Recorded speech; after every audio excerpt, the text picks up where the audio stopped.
This program features live coverage of an African safari and may include animal kills and carcasses.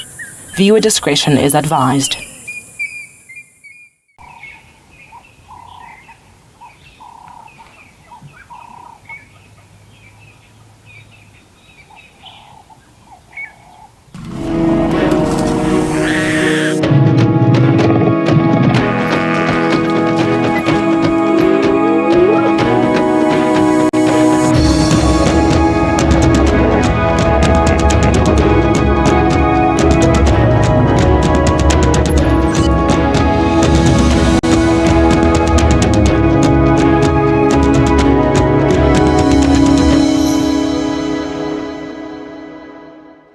Good afternoon, everybody. Welcome to a very cloudy and wet Djuma Private Game Reserve in the Sabi Sands here in South Africa.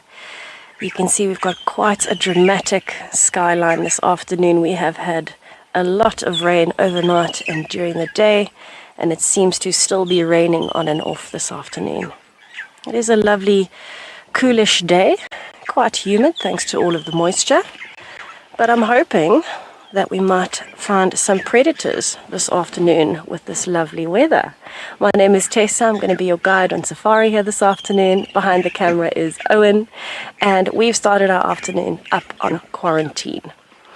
So we've been looking through all of the trees. We've been looking for any signs of Kara this afternoon because she has been here the last 2 days. But I think with all the action this morning, the wild dogs, the hyenas, I think she may have moved off, and I don't blame her. I think she's gone to a very safe and hopefully dry drainage line.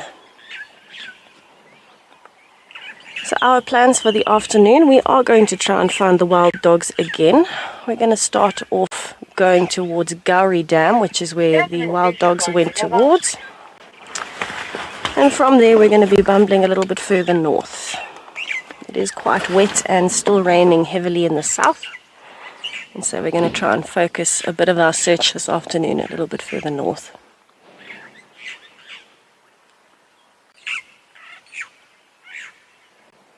So for the first time in a very long time, quarantine is absolutely empty. There are no impalas, no elephants, no wildebeest. And that just shows that we definitely had the wild dogs here this morning. I think the animals are a little bit nervous to make their way back here. But you can hear some birds. There are starlings calling in the background. Some red-billed buffalo weavers.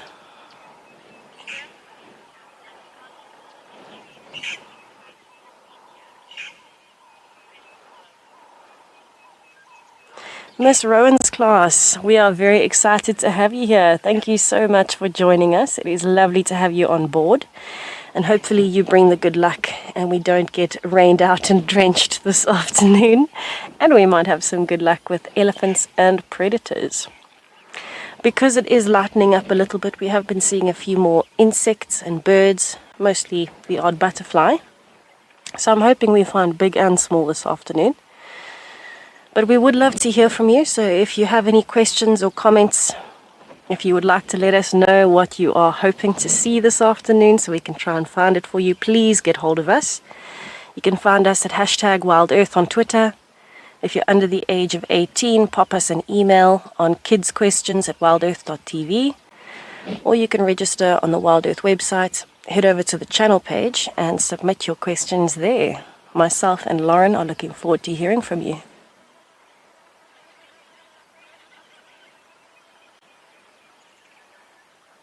So while myself and Owen are up here on quarantine appreciating a bit of this view and listening, why don't we take the time to have a little silent moment to start our afternoon. Have a listen if you can hear any bird calls, any sounds of branches breaking or anything like that that might show elephants. Maybe if we're lucky, even an alarm call. Let's have a listen.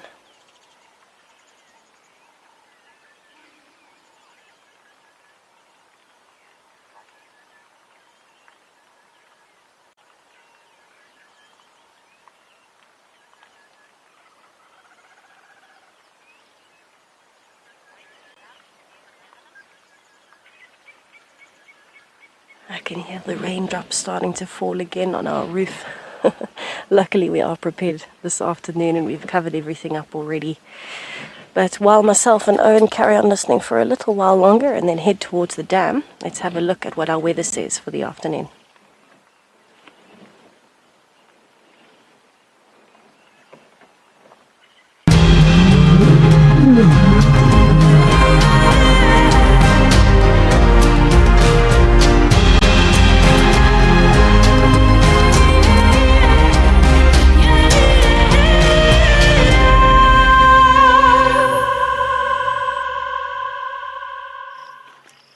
Good afternoon, everyone.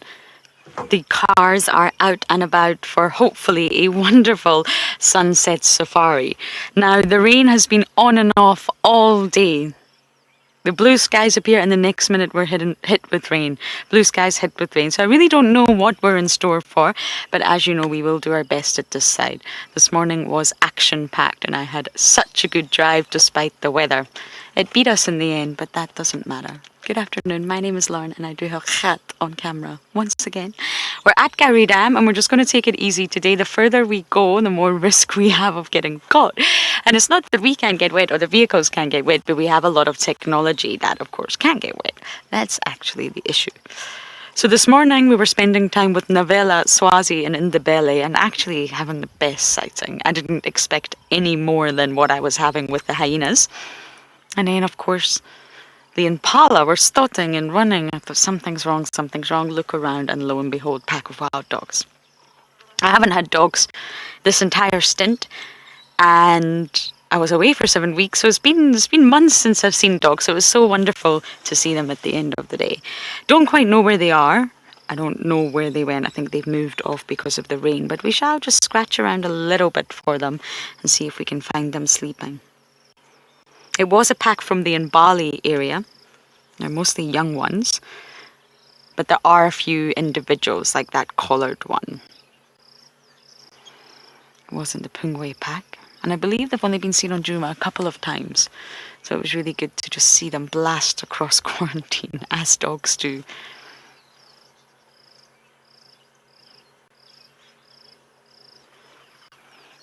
But we will try to maximize this drive. I don't know where I'm going to go yet, but I am going to make a plan. So that's what I'll do as I sit here at Gowrie Dam.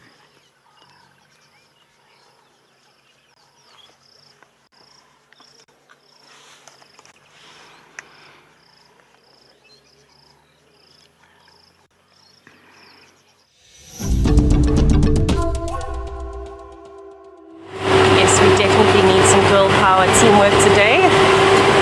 We're going to hopefully find those wild dogs for you.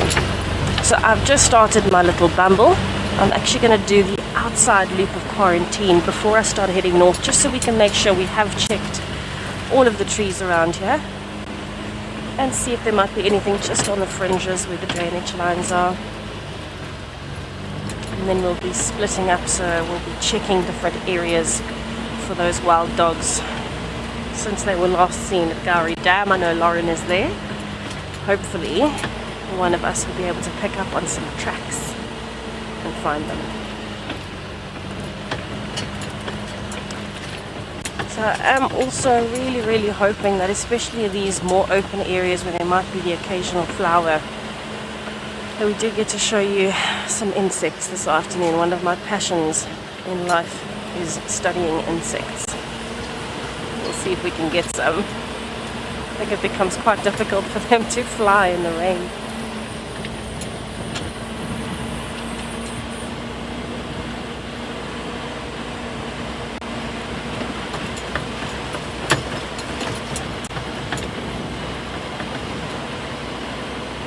It really is actually a lovely temperature. It's not hot, it's not cold, just beautiful.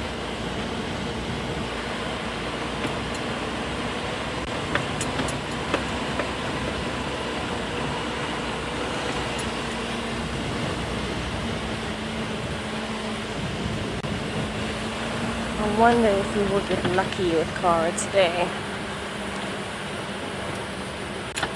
I have this strange gut feeling that she's just in the drainage line next to quarantine. I don't think she went further than that.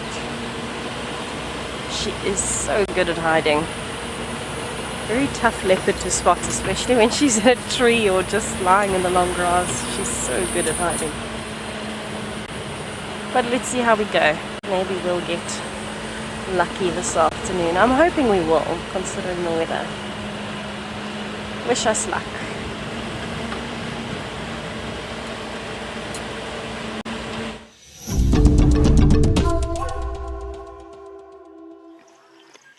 We've just realized that our mama squirrel is back. Should I reverse for you? Okay, I'm gonna reverse. We've been keeping close eyes on her because she's got babies and we have seen them. And she's just popped out to say hello.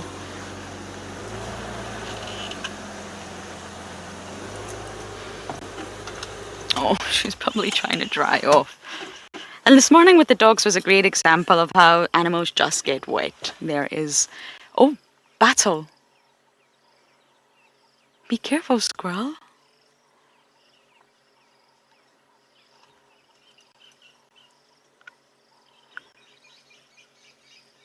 It's a young water monitor, but it could really hurt her.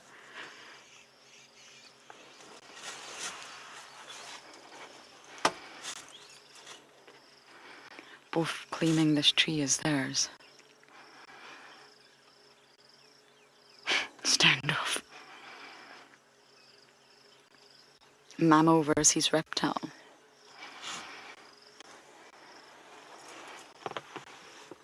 I don't actually think they're fighting everyone. The monitor was lying there. But he won't be happy if a squirrel gets closer.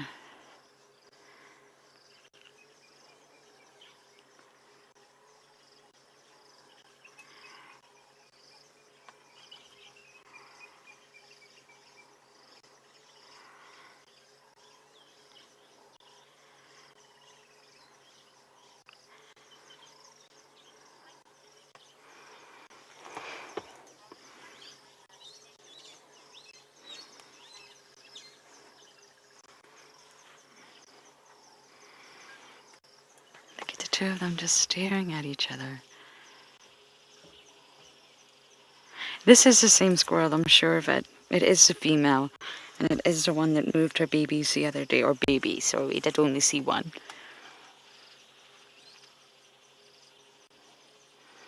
But she took the baby over to a tree on the other side, but she seems to be spending most of her time here. But we've just been hoping that one day we're going to get lucky and we're going to see her carrying her little baby. We just missed it the other day.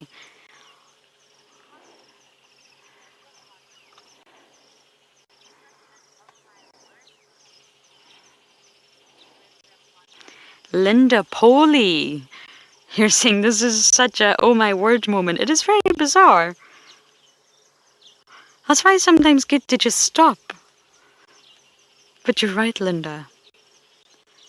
This is a very young water monitor. The squirrels may be still in shock after all of that rain. But even this morning on quarantine, we just stayed the whole... And we knew it was going to rain, we just didn't know when. And we just stayed the whole morning with the hyenas. And it was worth it, because in the end, the dogs came. Sometimes it's good to just sit still and see what comes to you. I feel like this sighting is bizarre.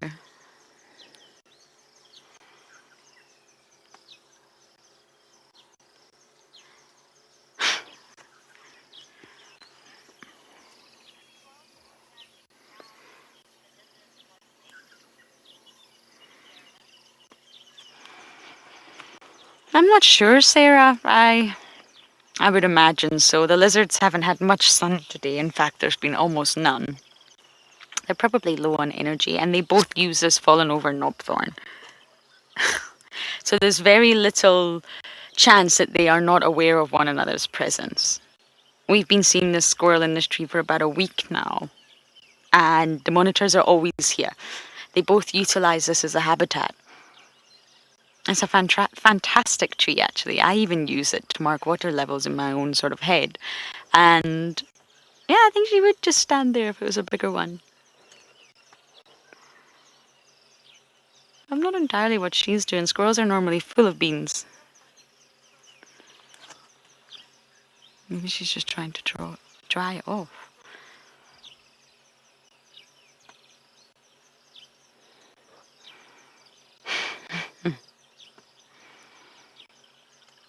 But animals will do all sorts of things to protect their offspring. So maybe she's got her baby back in that nest in the knobthorn. And maybe she's just trying to stop the monitor lizard from getting any closer.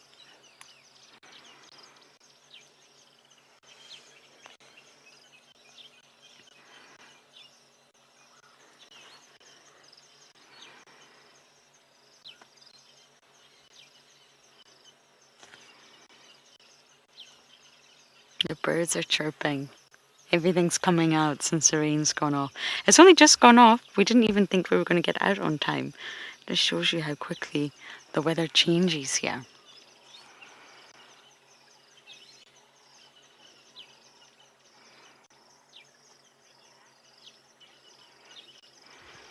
Okay, I think we're going to stay here just a tad longer, but we are going to send you guys over to Tessa.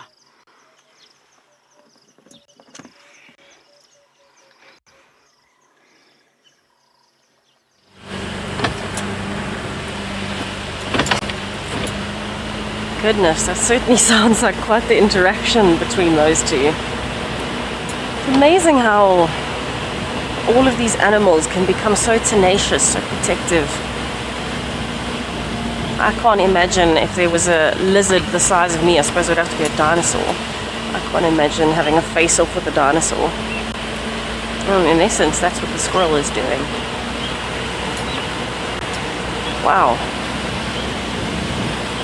Survival of the fittest, everybody. Survival of the fittest. I can tell you that thanks to the rain. Okay, we're going to head over to Lauren quickly to that interaction.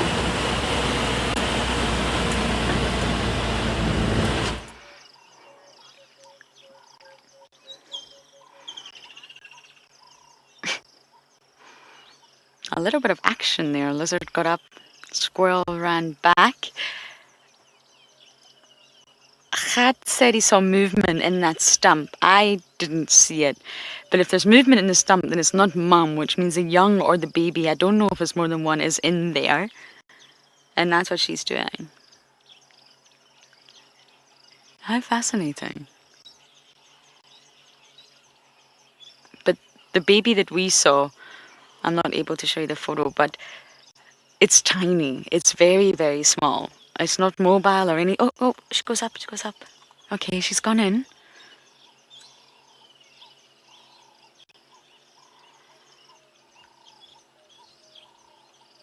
She disappears just like that. There must be a real hollow sort of tube in there that she can go all the way down and make sure she keeps her babies safe.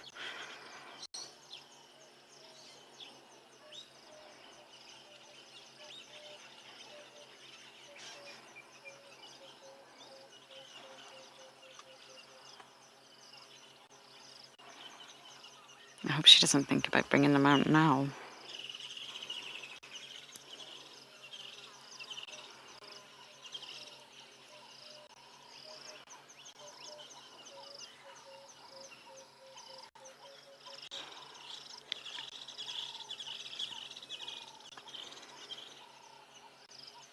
In all my time here, we have, seen rescued squirrels and orphan squirrels, but never seen this in the wild.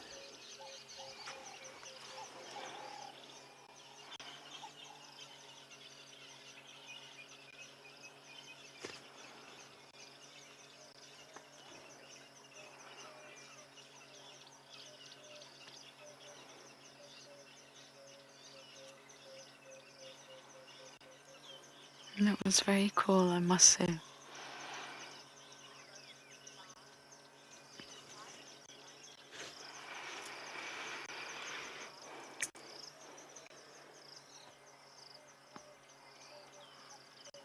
Miss Rowan's class. She's a mama. She's got babies there. That lizard could definitely hurt or even eat one of her very small little babies. They're different species, remember. Not all the organisms out here are friends, I'm afraid, so she's just not very happy that there's an intruder in her nest area in the form of a monitor lizard. And he just wants his space. He doesn't want anyone interrupting his routine and his space, which is why he isn't the biggest fan of her. Most mothers in the animal kingdom will do whatever it takes to protect their offspring, whatever they can do.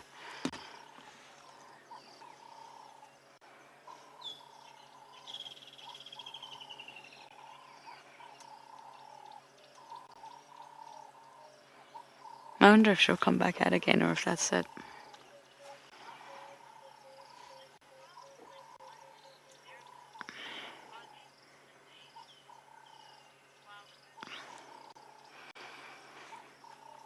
Wild Earth lover. I don't really know what you mean. You get squirrels all around the world, but there are different species. So just like there are different species of antelope, or there are different species of butterfly, you do get... Sorry, I thought I saw movement there as well, but I think it's just my bad eyesight. There are different species of squirrel. This is a tree squirrel. And in the UK, we get lots of squirrels as well. We get the grey squirrel, the red squirrel, and some of our squirrels can actually be very problematic. Ah, is that her? Yes. Hello again. I thought I saw movement. Sweet. But yes, there are different species, so I'm not actually familiar with the species you get in North America, I'm afraid. But this is a tree squirrel. And this is actually quite a petite squirrel. You do get much bigger species. The red squirrel and the grey squirrel in the UK are much bigger. But I'm not familiar with the species in North America.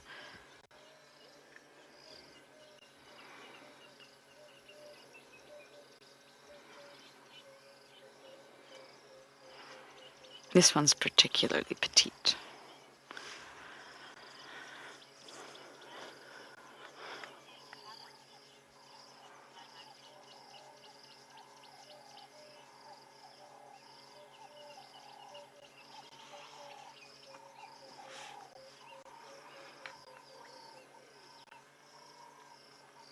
Malaki, generally speaking, the water monitors don't change colour. Not like a chameleon, if that's what you're sort of referring to. They can darken, normally when they're very, very cold, you'll find that they look a lot darker. Whereas when they're warm and they've seen lots of sun, they will lighten in colour. But generally speaking, they don't change colour. Nothing like the chameleons. They have the reputation for being the best, but are they?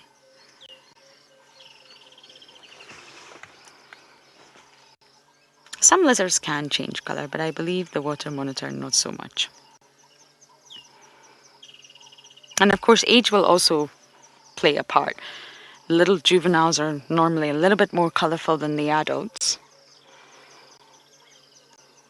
But once they get older, they sort of dull down a little bit. Isn't that true of us all?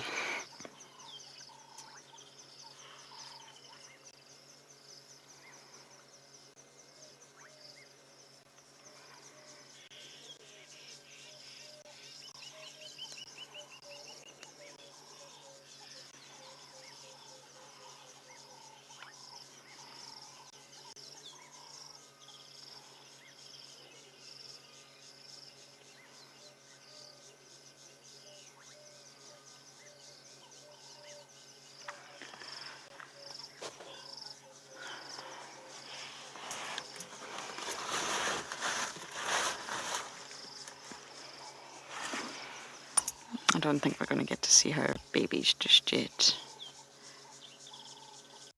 You know that sort of hole a little bit down from the top? That's where I saw movement. So she must have the youngsters stashed way, way down in that stump. I don't think they're near the surface by any means.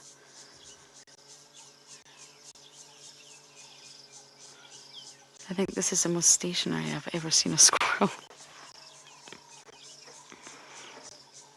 And squirrel alarm calls have gave us predators before. I found Kalamba once through a squirrel. They're not entirely reliable for us. Sometimes they will just vocalize when they're just really not happy. And sometimes they'll vocalize for snakes or big birds. So for us, that's not always helpful. But they do alarm call for predators. Something like that. And you can find predators, but it's not always the best alarm call to rely on.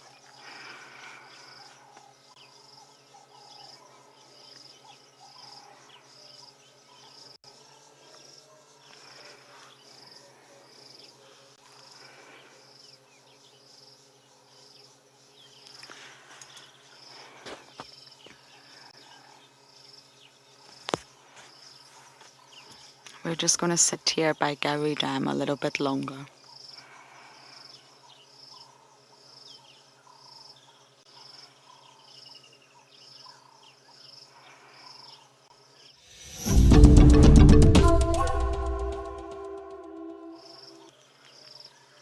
We're just sitting by the dam watching all the goings on, everyone coming and going, especially our little squirrel here. So just for a moment or two, we're just going to sit by the dam and listen to the sounds of the bush.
Isn't it just so peaceful here? Always something to look at.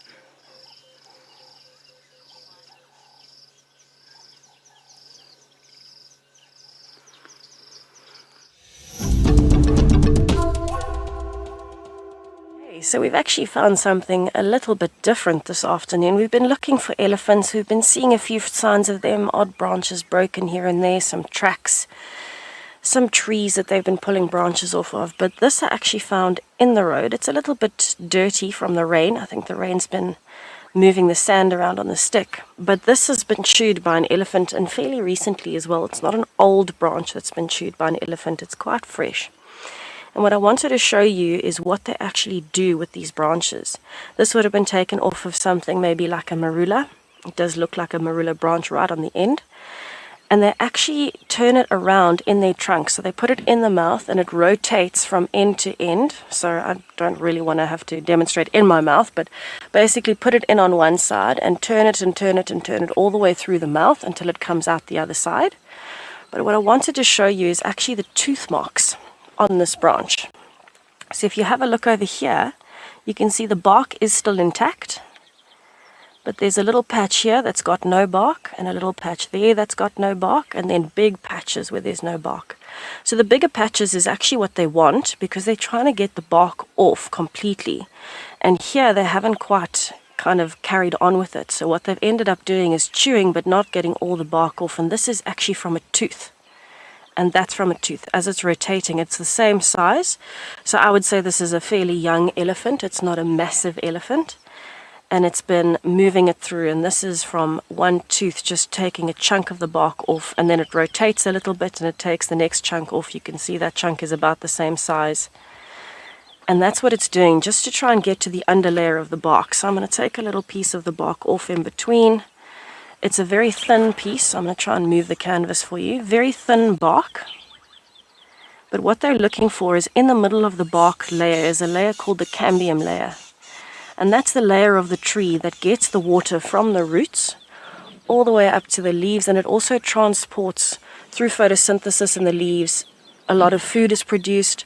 It transports that back to be stored throughout the different parts of the plant. And so what they're trying to do when they take the bark off is mostly get some water, but it also provides roughage in the form of this bark that's coming off. It helps their stomachs work, so it helps the digestive system, but it also helps them get a little bit of extra nutrients. And this was quite interesting because you can see it very nicely, especially on a marula fruit. It's got a very orangey red hue in the sun, especially there. If I actually rub it, it's starting to come off red on the cover of the car for the rain, and it's got a very reddish color to it.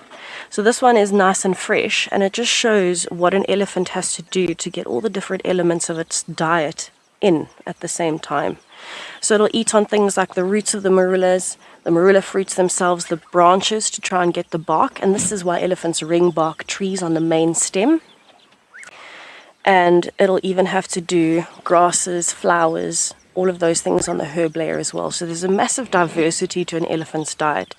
But this has always been one of the most interesting techniques, when they can put it in their mouths and they actually rotate it as they're chewing, just to try and get all of the bark off. And that leaves a few of the tooth marks behind and the flaking bark coming off where it's been loosened but not actually eaten. And it's actually still wet inside. So it's very, very interesting to see a branch like that. I actually found it in the road and I wanted to pick it up and show you what it looks like. So that is also, you can imagine, if you're an elephant and you are chewing bark like that, you're chewing big chunks of very, very hard substance, you're going to struggle with your teeth. They're going to be ground down. The bark is very rough, but also there's dirt and things in the bark. It's quite a thick layer. The tree inside itself is very hard. And so all of that pressure on the elephant's teeth is why elephants have adapted to having 6 sets of adult teeth in their lives. It's very, very fascinating. And that's the best way to age an elephant, is to look at those teeth. So just a little side story for you to show you what we found, because we have been seeing such fresh signs of elephants, particularly along this road. We're on Impala Road. And we've been seeing some tracks and the odd guarri that's been squashed. They don't really even eat guarris. I think it just got a bit frustrated and squashed the guarri. And the odd branch like that strewn along the road. We can actually see as well, there are tracks of the wild dogs here, but from before the rain. Whether that was before the rain this morning, before Lauren found them, or before the rain this afternoon, I'm not sure. It's very tough to say. But at least we have got some tracks, and it's nice to know that they were here. We can also tell from looking at the other animals around, there's no impalas.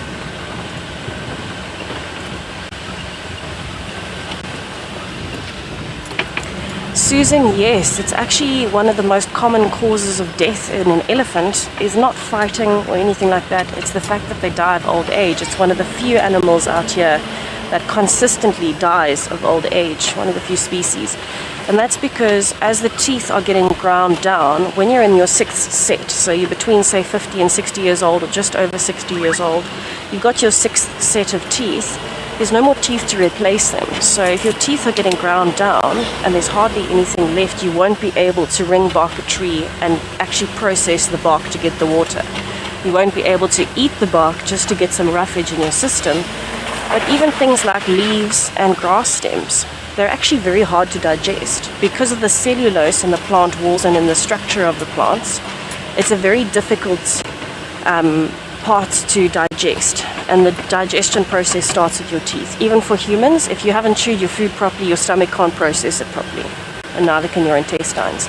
So for elephants, if you don't have teeth, unfortunately, you can't start breaking down the outside layer of the grass or the bark or anything like that. And if you can't break the outside layer, your stomach and your chemicals in your stomach and your digestive process will not actually be strong enough to break the outside wall. So it's going to come out completely whole, which means you've eaten it for nothing.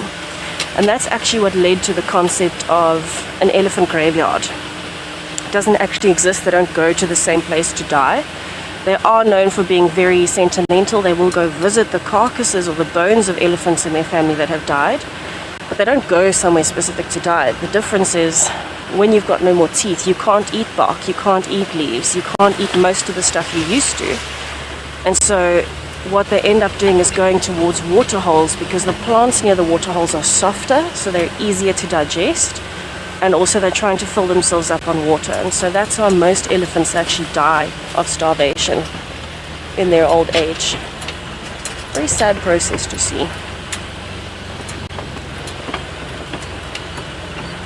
A little bit of biology lesson on elephants there.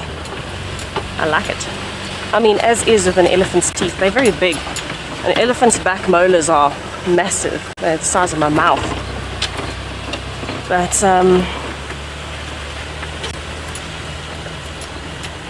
Fiona, you're most welcome. I'm glad I could give a little bio lesson on the digestive process of an elephant. But you'll even find with elephants, because their teeth are so big, because they are so big and they've got to eat such a range of different plants, almost 60% of the plants that they ingest come out completely whole, untouched, because they don't chew it well enough and it comes out the other side completely whole. So 40% can actually be used by the body, digested, and then converted into energy. So that's why an elephant is constantly feeding. It can't take a break from feeding. So elephants don't really sleep much. They're constantly moving around so that they've got new food and water all the time. And that's also why if you find a big pile of elephant dung, you'll find whole pieces of grass, whole twigs, whole marula fruits. And that's why they're so popular. Dung beetles love it. A lot of bird species will eat that. Some mongoose species will dig through the scat or the poop, the dung. So it's a very interesting process. Elephants are actually not that good at digestion. But it's a trade-off, because the body is so big, less energy goes towards digestion and more towards just keeping the whole body functioning. Whereas with something small like a squirrel, it can eat a few high content or high quality items and it'll be fine for the day. Because it's small, there's less energy going to other things, less to maintain, if that makes sense. And that's in fact the same concept that leads to elephants having to have adaptations to keep themselves cool. Your surface area to body ratio is completely off. Miss Ron's class, I wish I actually had a skull to show you how big an elephant's teeth are, but I'll quickly stop so that we can get a nice idea. Young elephants, their teeth are kind of similar to our molars, so smallish. But a big elephant bull, its teeth, the big molars at the back are about that long, so a good few centimeters long, and they're very, very deep into the skull itself. So an elephant's skull is very big. It actually grows into its teeth. So a baby elephant in its skull, how we have milk teeth and then our adult teeth are up above our gum layer in the skull, elephants have 6 layers of those put up into the skull. So it's quite a process. Elephants are absolutely fascinating. All of these adaptations just so that they can be the size that they are. And live as long as they do. They are the longest living out here for the mammals. I'm actually in one of their favorite areas. I'm in one of the seep lines.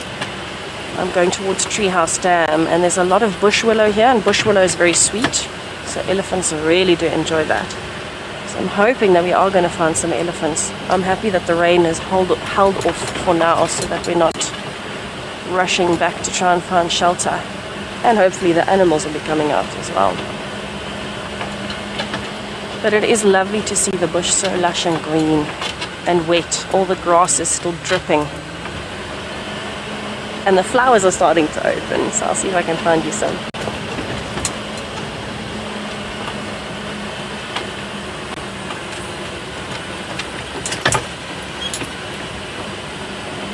Animals are fascinating creatures.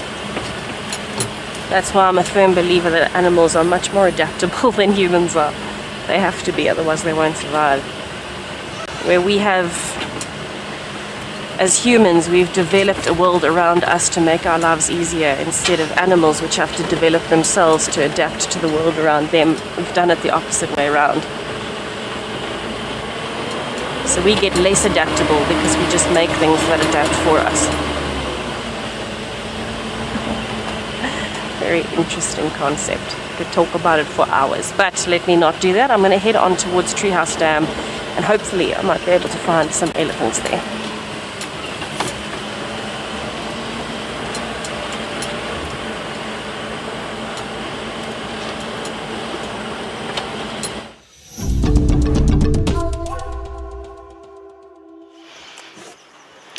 We're just going to sit and enjoy the dam because my car is not starting.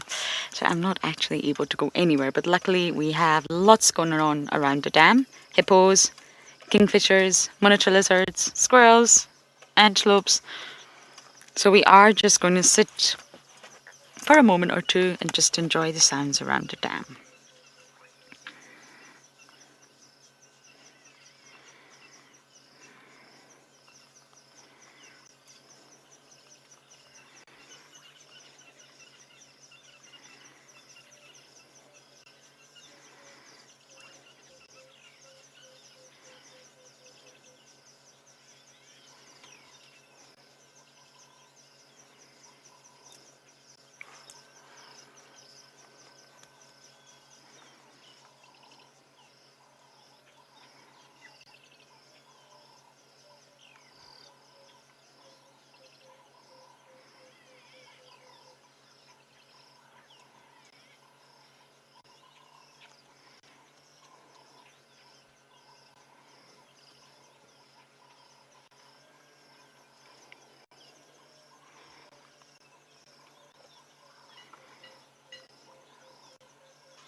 Afternoon, my boss. Here's an update.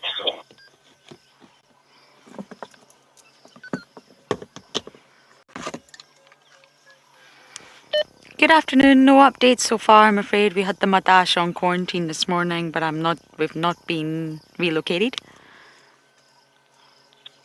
Afternoon, Lauren. Thanks so much. Yeah, I'd like to come and I'll see you guys around in the I'm just going to catch up on the radio as we sit here by the dam. Copy, copy. I'll keep you posted. good afternoon.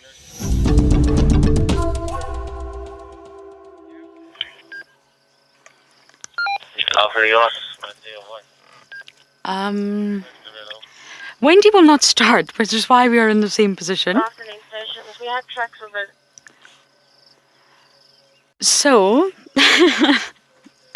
we are going to sit by the dam for a while and make a plan, but you will not believe it. That squirrel ran and attacked the monitor lizard, and the monitor lizard ran and just dived into the water.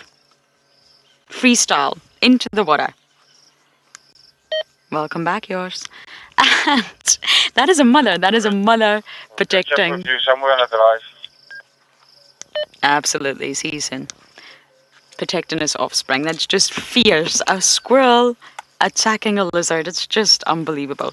So, yes, we'll make a plan on how to get Wendy started. Dear old Wendeline, she just does not want to participate anymore.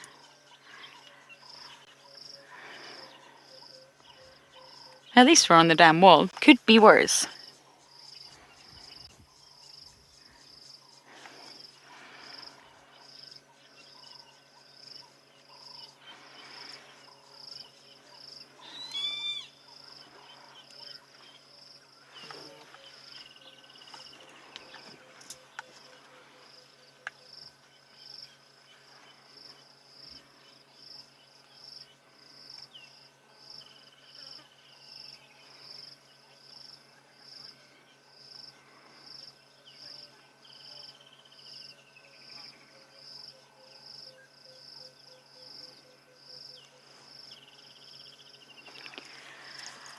I didn't catch that name, I'm afraid, but I absolutely will look for giant land snails.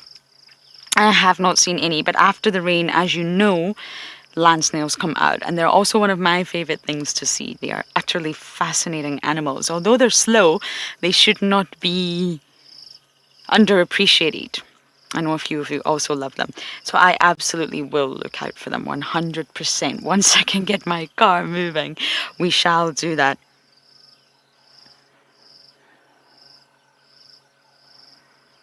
But normally after the rains, once it starts to dry up like this, you normally see lots of different organisms come out, and snails are definitely one of them. So I'm going to take a look at Wendy, see what we can do. And you guys are going over to Tessa, who's got the mobile vehicle.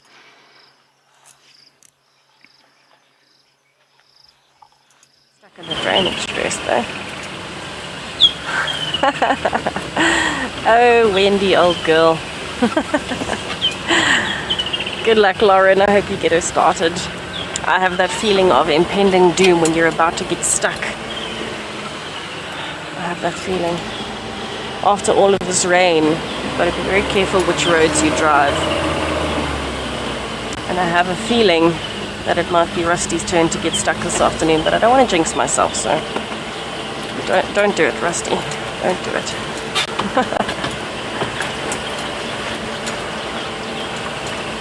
So we have been looking for a few birds. We haven't actually seen as many birds, but I can tell you very happily that we've seen at least 6 butterfly species.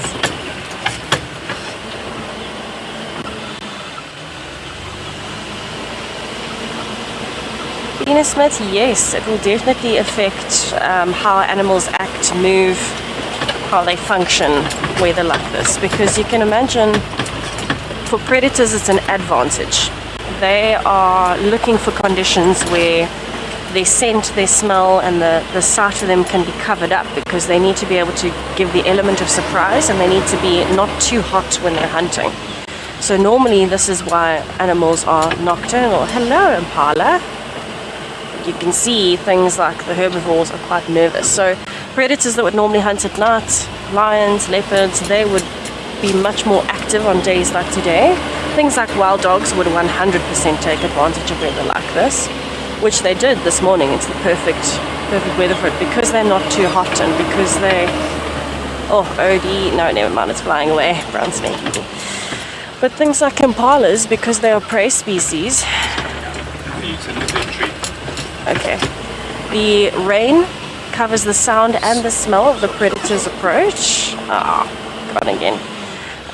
But it also means on windy days they know that predators can use that to their advantage to be downwind. So on days like today, you'll find impalas, wildebeest, kudus, all of the animals that are prey species. They would be much more alert, much more skittish, much more nervous. And preferably, if they can, depending on the species, they're either going to be hiding deep in a drainage line and trying not to move at all so they don't attract any attention, or they're going to be up in the clearings like Quarantine or Impala Plains, where it's open and they can see further, so that they themselves are a little bit more at peace, knowing they can see something coming from a distance. But of course, different predators use different strategies. So predators will be more active, herbivores will be much more nervous, which is why we can't get a still shot of an impala this afternoon. Things like birds, they struggle to fly and they struggle to hunt in the rain, because it weighs them down with their feathers and they need to be able to fly. Things like elephants, rhinos, buffaloes, they actually quite enjoy this weather, because they're not going to get as hot. They've got very dark skin, it's usually quite thick. So they would struggle and get hot, and they'd have to hide out in the shade on a very hot day and not move around as much, or they'd have to mud wallow. On a day like today, they don't have to hide from the sun. They get a nice cool breeze going over their body. They get rained on, so it cools them down, it washes them. And so they might actually be more active. They might be everywhere. So it really does affect everything. Even insects like butterflies, if it's raining hard, they can't fly that easily. Their feathers are made up of very tiny little scales that are quite fluffy. And you can imagine if that gets wet, it's going to weigh you down. So they need to be as light as possible. So it really is quite a thing. Everything changes its behavior. Raptors though, raptors are normally quite active. I have actually just noticed one. at the top of a tree, and I'm wondering what it is, but it's very backlit, so I'm hoping Owen can get it. Yay, the roof didn't get in the way. Rusty, you're making a noise. So you can see it just at the top of the tree there, looking out, enjoying the view. That is so backlit. And you can actually hear a squirrel alarm calling in the distance. Have a listen. So that's the squirrel getting very unhappy with the fact that there is a bird of prey right here. I'm just grabbing my binoculars. Let's have a look. Oh, it looks like a Wahlberg's eagle. You can see the little crest. It is very backlit, so it's tough to see any distinct coloration from this side, but it looks like a Wahlberg's eagle in size and in that little crest. So this is quite a bit smaller than the brown snake eagle I spotted earlier, but still a formidable predator. Normally in pairs, but I think there is a pair that nests close to Philemon's Dip treehouse dam. So maybe the partner is around. Struggling to balance on such a thin branch.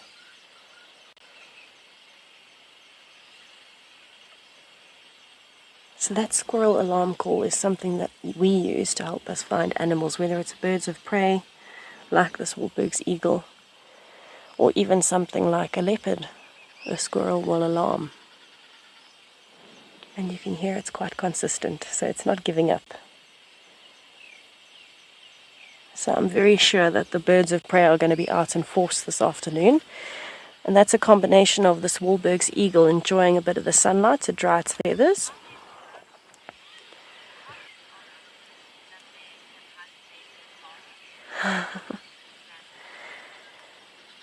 Jasmine, raptors are very big. It depends on the specific raptor. So Wahlberg's eagle is closer to around 60 centimeters tall, so just over 2 rulers. That's pretty big, but that's only about 3 kilograms. Remember that birds are very, very light for their size. To hunt a baby impala, you'd have to be something more along the lines of a martial eagle, which is closer to 85 centimeters or so, just under a meter tall. And they weigh maybe 5 or so kilograms. But they can pick up and carry prey of more than 8 kilograms. And that sounds very similar to a baby impala. So they certainly will give it a go if they get the opportunity. And on days like today, when you can use the sun, you can realign your feathers like that eagle's been doing, preening a bit, sitting right at the top of a tall tree, you have an advantage with height. And because the impalas and things are hopefully going to be in a clearing, you'll be able to see them from a distance. So it's a great day for eagles to be hunting. That being said, taking down an impala is quite a feat. And so most of the time, eagles will go for much smaller items. Squirrels, snakes, lizards. Wahlberg's eagles and tawny eagles in particular actually go for termites a lot, which sounds a bit strange. But that's actually why we see a lot of the eagles out after the rain, is because they're looking for alates, termite alates. And alates are basically the new kings and queens of colonies. When they have rain, it prompts them to leave the colony. So they'll be inside the colony, they have wings, we call them flying ants as a nickname. It's actually termites. I'll see if I can find some for you. And then you have something called a termite eruption, where all of these alates, you'll have hundreds of them coming out of a termite colony because so many end up being killed. They're used as a massive food source by a lot of animals. Even scorpions. There's this eruption after the rain because that's when the soil is softest. It's easiest to kind of manipulate and develop a new termite mound when the soil is nice and soft. And these alates take off in force. They crawl out of the holes in the termite mounds, they take off, and it's like this eruption of fairies almost. That's what it looks like. And then you'll find all sorts of animals waiting at the termite mounds. So this could very possibly be a Wahlberg's eagle waiting because there are active termite mounds very, very close by. And that's when you'll find, things like scorpions on the ground, hornbills, starlings, eagles, even things like mongooses will be really focused around areas like that because the alates are so high in protein. So it's a really good food source. So majority of the time, eagles are actually eating things like invertebrates, insects, and then very small mammals and reptiles, not as much.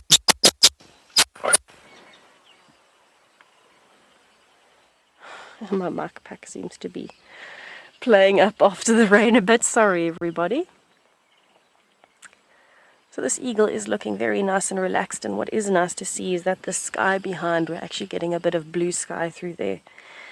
So there is a little bit of light after the storm. That squirrel is not happy with this eagle. But look at the clouds building on the left there. It's quite an unusual sky today. So we're definitely expecting a bit more rain. I think this rain is actually due to go on through next week.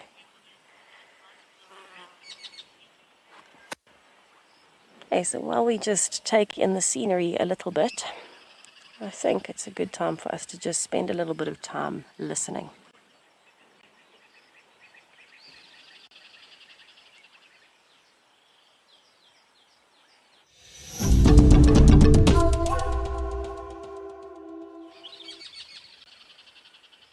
There are all of a sudden a few more birds calling as well.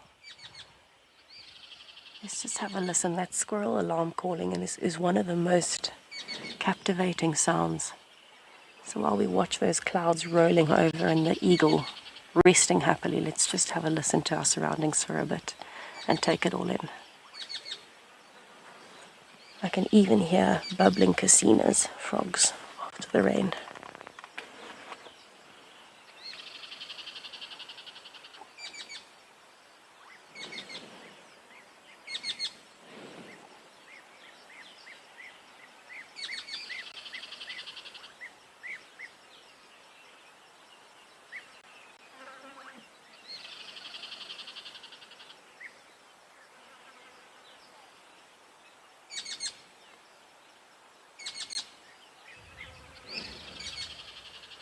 And thunder, lots of thunder.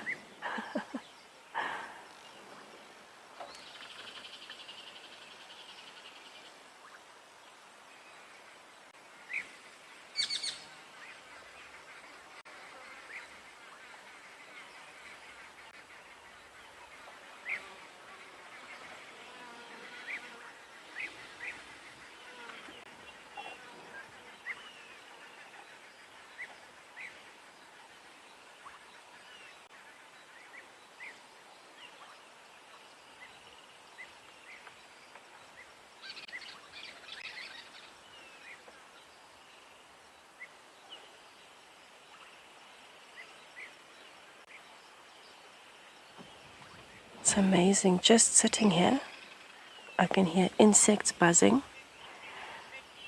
I can hear different birds, arrow-marked babblers and all sorts of other birds.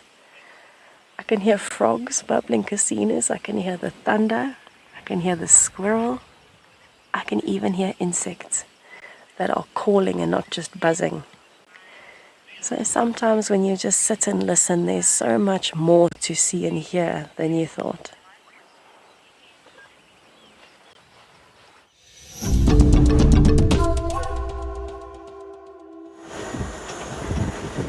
We got her started.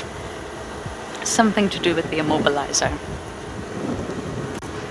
I don't know what that is. But anyway, we got her started, so we'll see how we go. The dog tracks actually go all the way along Central, and I think they cut up Gary Cut Line, which makes me think they're heading to Buffelshoek. We lose the tracks. We scratched around a bit, looked in the block, but I mean, if they're lying down in that drainage line, we won't see them. But luckily it is cool. I mean, it's not cold, but it's cool. And if they didn't successfully hunt this morning, which they may have after we left them, then they may get mobile pretty soon. But whether they'll come back down this way, I do not know. I love dogs when they're a surprise. I've had quite a few sightings when you don't know they're on the property. And you either say, dogs, or you can smell them. There are dogs here, and you find them. I love that. I mean, when you know they're on the property, it's obviously just as exciting, but it's always a bit of a mission. I love when they just surprise you, and they just blast onto quarantine. And you just feel so lucky to be with them for that short period of time. After spending time with the Ethiopian wolf, I really have such an appreciation for these animals. Canids, and part of the Canidae family. There are only 34. The last canid to go extinct was the Falkland Island wolf. And they're thinking that if things don't improve, the Ethiopian wolf is going to be next. And it is the most beautiful, beautiful animal, really. We hiked up to 4,000 meters. That was fun. To stay in a tent at the top of the Bali Mountains just to see the wolf. And you can really feel the altitude. You can feel I'm quite, well, I like to think I'm fit. I work out to try and stay fit, but when you're up the top of the mountain, you can really feel your fitness goes. It's hard to breathe, but it was all so worth it. Even in the morning when you open your tent, the ice, you have to crack off the ice, it's that cold. And then of course it warms up very quickly, and you just go walking across the vast plains to look for the wolf. You can walk them on foot. We had our first 3 days on foot. And one of the local expert guides said to us, Lauren, I think you guys should get horses. And I thought, okay, let's do it. Mine was more of a pony, but that's okay. I'm a small human, and my pony did not want to do much, did not want to be a pony. So there's Davy galloping across the plains, and then there's me going, come on now. My pony would just not move. But anyway, the wolf sees the horse, but doesn't recognize or identify that there is a human on the horse, just like the vehicle situation. So if we get out on foot, Tungana will run. But if we pull the vehicle next up to Tungana, he doesn't mind. So it's a similar situation, and you can get really close to the wolves on horseback. And they're just the most lovely animals. They don't hunt cooperatively like wild dogs do. They can take down a mountain in Yala, which you should Google. That's quite an antelope right there, but they tend to hunt solitary, and they go for rodents. I think it's like 95% of their diet is rodents. From your small little rats to field mice to your giant mole rats. And the way they hunt them is just remarkable. It's very special to watch that.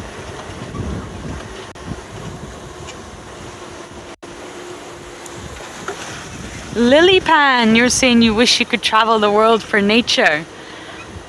You should if you can. But if not, I will always share my adventures with you. I love it. I feel very lucky to have seen the wolf, and I also feel very sad that that's happening to the wolf. And the Ethiopians are the most wonderful, beautiful people, and they don't harm the wolf. They don't hunt them. They are not directly killing the wolves. It's a combination of many things. The main thing is habitat loss from indirect human pressure. So Ethiopia actually has one of the fastest growing populations in Africa. It's out of control. So there's no space left for people to go. So people are starting to move up the mountains. And with people comes agriculture, and comes building houses and communities, using up the land, bringing cattle. So as the humans go up, the wolves go up. Their space is getting smaller. And of course, cattle destroy the land, destroy the grazing, which affects the giant mole rat. The movement of the giant mole rat then affects the movement of the wolf. Second problem is that men, human, come with their canine best friends, which is wonderful for us. My dog meant the world to me. But in Ethiopia, sometimes they come with canine distemper, rabies. And just like African wild dog, Ethiopian wolves, the populations just got hit so badly by these diseases. So there's an organization up there now trying to vaccinate them all. There are only 500 left. Where do you start and trying to protect them? They're endemic, they're highly specialized. Smell a hyena. We are near the den.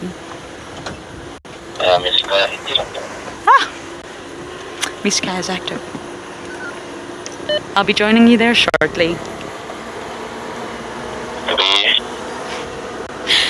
Anyway, again, the humans are not hurting them, but they're taking up their land, and they're also pushing them up to the top of the mountain in tiny little pockets, fragmentation. And of course, they're spreading diseases through their domestic dogs. And thirdly, the wolves have just become victims of their own success. They are so specialised now in hunting the giant mole rats because of indirect human pressure that now their diet is almost too specialised. They're not flexible anymore. They're not adaptable to different scenarios. Where are you going to put them? What diet are they going to take if you now sort of move a pack into a different location? Last problem, there are many. They can actually mate with domestic dogs. African wild dogs cannot. So you won't find African wild dogs mating with domestic dogs, but the wolves can. And naturally they can produce viable offspring. And when they produce viable offspring, it's obviously a hybrid, and they're threatening their own genetic integrity. And when you're in the Bali Mountains, you can actually see some canines that you think, that looks hybrid. It's a mix between a domestic dog and an Ethiopian wolf, which sounds beautiful, but at the end of the day, the wolves are losing their genetic integrity because of that. It's a fascinating story, and I really hope we don't lose the Ethiopian wolves. They're really, really stunning animals. Beautiful call, beautiful behaviour, also social tight-knit units. But they are next on the list to go. Seriously threatened with extinction. They're the guardians of the rooftop, the roof of Africa. Okay, this might be a little bit difficult to navigate because there is another vehicle here. It's a very tricky down side, this one. It doesn't really leave room, but we're going to try and view them through this spot. Oh, okay. It's been called in as active, I'm afraid, but it's not active for us, I think. Are there any adults? Okay. So we're going to pull out. Oh, sorry, have you got no view? Okay. It's actually just a WildEarth thing. We don't view them without adults. It's actually old enough in terms of the...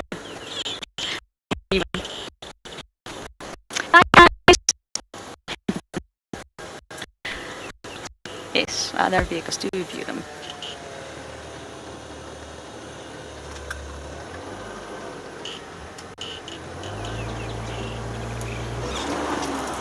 Anyway, we shall come back. We do know where all the adults were this morning.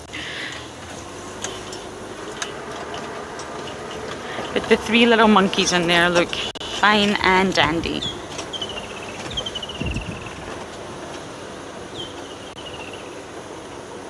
Okay, disappointing, but that's okay. I think we're going to check the eastern boundary and see what that brings us today.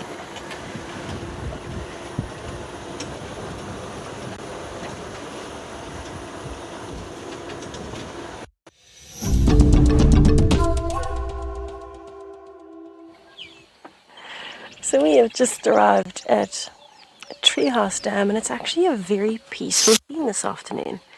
Very unusual cloud structure, some blue skies, but don't be deceived, everybody. There is a massive storm coming in. If you listen carefully, you'll actually be able to hear the thunder. We're seeing some lightning. We've got some thunder building up, coming towards us. So what I want to do while we're here, because we can hear the thunder, because we can hear the birds and those bubbling casinas, and there's some impalas very, very nicely relaxed on the edges of the dam. I just want to take in the scenery for a little bit and just appreciate the beauty of where we are this afternoon with a dramatic sky like we have, with the storm like we've had. It's just a lovely afternoon to be appreciating how tranquil it is. Let's have a listen and just take a little special silent moment.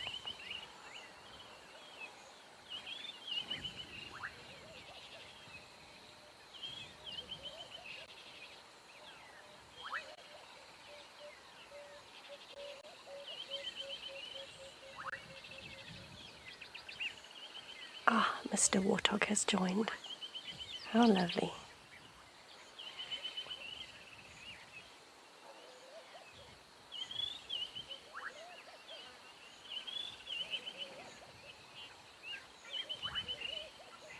Even an oxpeck has joined the party. on the warthog's head.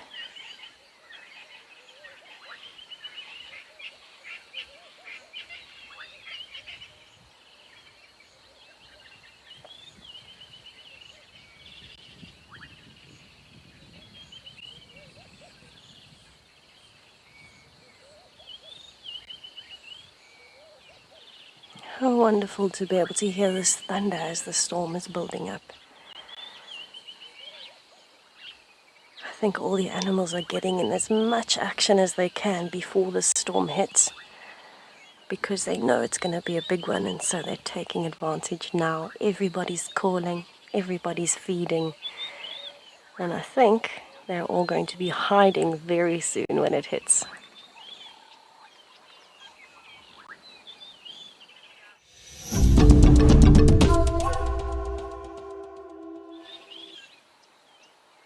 One of my absolute favorite sounds in the bush, which we often hear in little marsh areas, but particularly at dams like Treehouse Dam, is bubbling casinas. And there you can hear them. It sounds like bubbles popping. It's actually a frog species. But it sounds as though there's bubbles coming up from under the water and popping as they reach the surface. One of the most iconic sounds out here. We have got a bachelor herd of impalas that are just enjoying a bit of the open area just above the dam. But it seems like mostly everybody is quite calm at the moment. Insects, frogs, birds, mammals, everybody's out and making themselves known for now. But we are getting crept up on second by second by a massive thunderstorm in front of us. So I think these animals are taking advantage of the calm before the storm.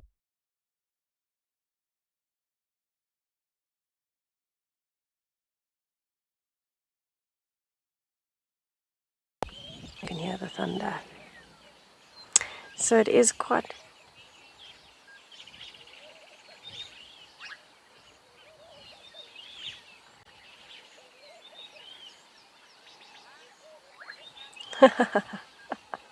Sorry everybody, some tech issues there. It is quite a lovely temperature at the moment. With the scene in front of us, it's cooling down because of the storm approaching. And so the animals are really taking advantage of that. We have seen the odd bird around there. You can see our resident blacksmith lapwing from Treehouse Dam. It seems like this is the place to be this afternoon. Even Mr. Warthog made an appearance.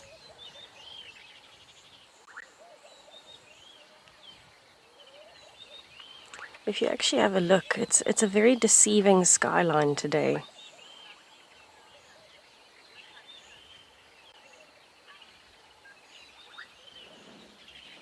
Alice, bubbling casinos are actually very beautiful. So I hope you do get to see one at some point. Let me see if I can find it for you in my one book. But while I do that, you can have a look at Mr. Warthog, who's over on the other side there. I'm actually not sure. I'm not sure if it'll actually...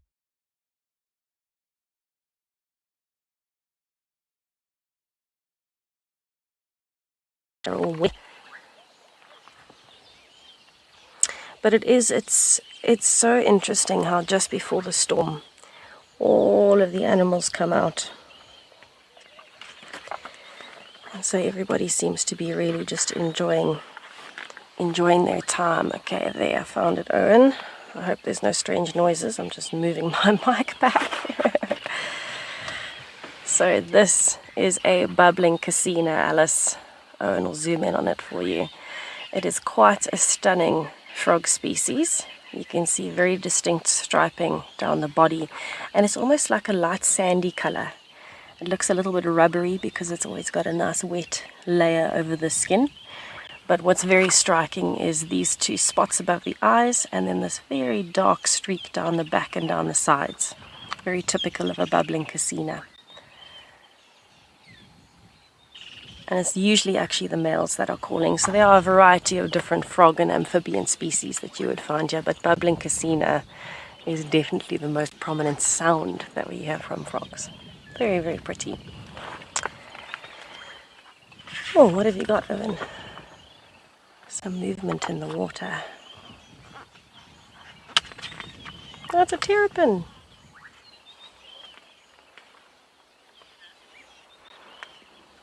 Oh, sorry, FC, I didn't quite get that. If you could please repeat the question from Heather.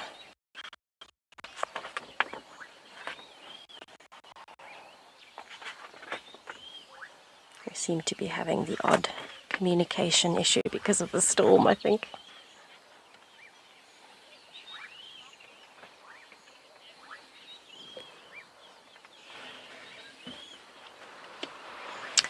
Heather, you want to know if frogs can vomit out their stomachs? They can certainly regurgitate food if they need to. Because they eat a lot of insects, they might get stuck every now and then. I think certain species would do it as a defense mechanism, but it's not, I don't think it's as common as you would think, but I'll see if I can look that up. My memory seems to be failing me a bit there. So I'll see if I can figure that out for you.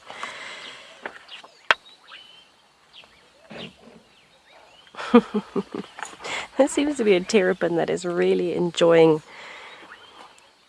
the vegetation just on the edge of the dam, and I'm not sure if it's actually looking for the vegetation itself or if it's just getting some of the aquatic invertebrates that are localized to the vegetation, using it for cover.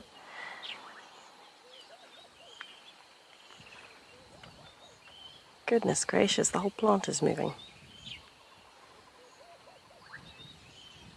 Maybe it's trying to eat a little bit of the root layer.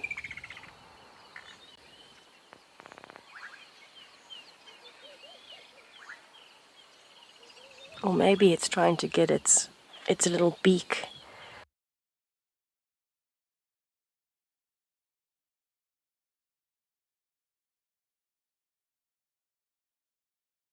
The predatory one or not as much. Most terrapins are predatory, but you will get some that feed on plants as well.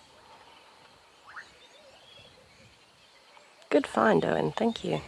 That's lovely. Those bubbling casinos are one of my favorite noises. I actually can't get over it.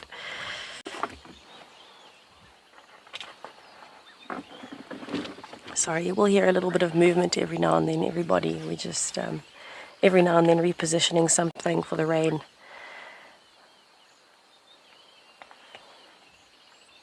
Oh, that sky is so deceiving. It looks so beautiful. There's a massive storm coming from the other side that you can't see. Hello, impalas. Are you coming down to drink?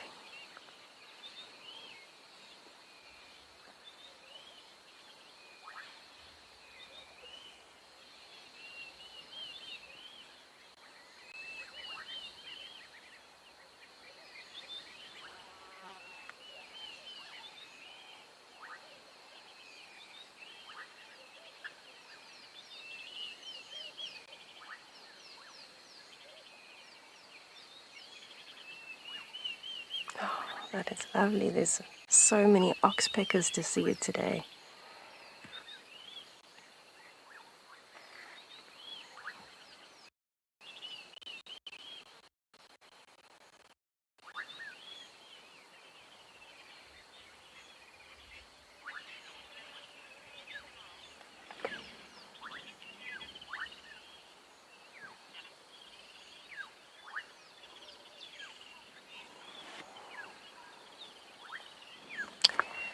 So I am having a few communications issues. I know there is a first grade class asking a question about why there is a bird on the impala, and that bird is called an oxpecker. You'll find them on impalas, on giraffes, on buffaloes, on a variety of different animals. And what they're actually doing is they're looking for food on the impala. So you can see it's busy moving over the impala's body, starting from its neck, going down the legs. It might go up the stomach, onto its back. And these oxpeckers will feed mainly on ticks. Ticks are small parasites which suck the animal's blood, and the oxpeckers are looking for that blood. So what they do is they hop all over the impala's body, especially thin areas like inside the ears and the nostrils, anywhere that there's a bit thinner hair in all the joints. And they put their beak through the impala's fur until they feel a tick which is attached to the impala's skin. They then pick it off and feed on it.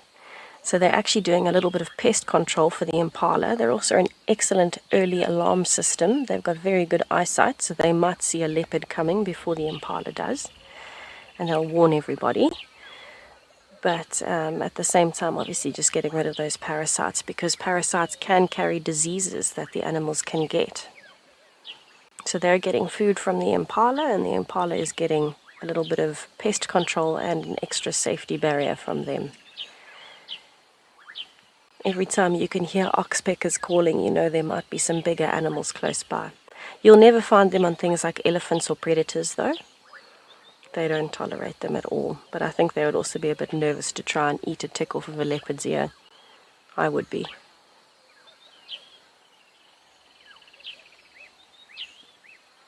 They've heard something. Have a look at that.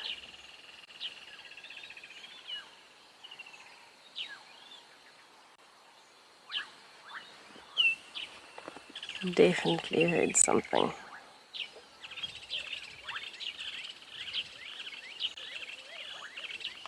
So Heather, just to let you know, you asked about frogs vomiting out their stomachs. Some species do it, but only when they're adults. So it allows them to kind of get rid of anything that might be poisonous. You can imagine there might be a lot of poisonous butterfly species and beetle species, those kinds of things, because they're meant to digest insects. It allows them to get rid of that.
Apologies for the technical difficulties, everybody.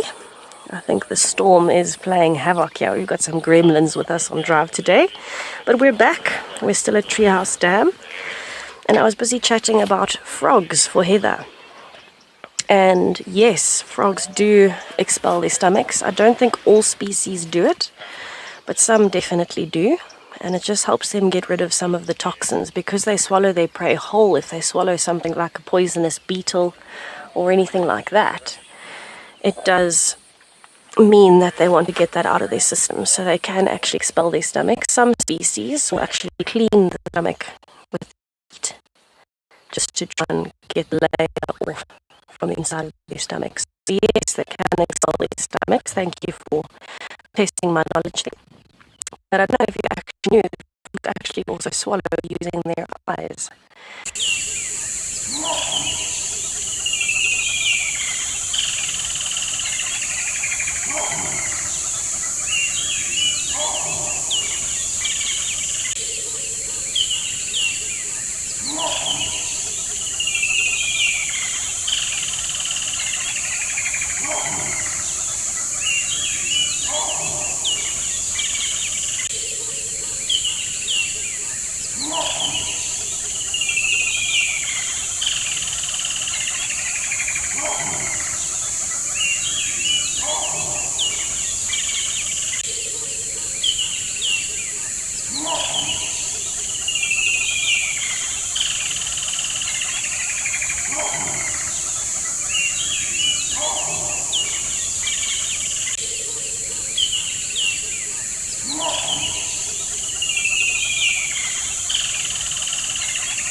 Buddy, the gremlins are out to get us today, and it seems like they don't like me talking about frogs. Apologies, Heather. Third time lucky. Let's see if we can get through the whole thing.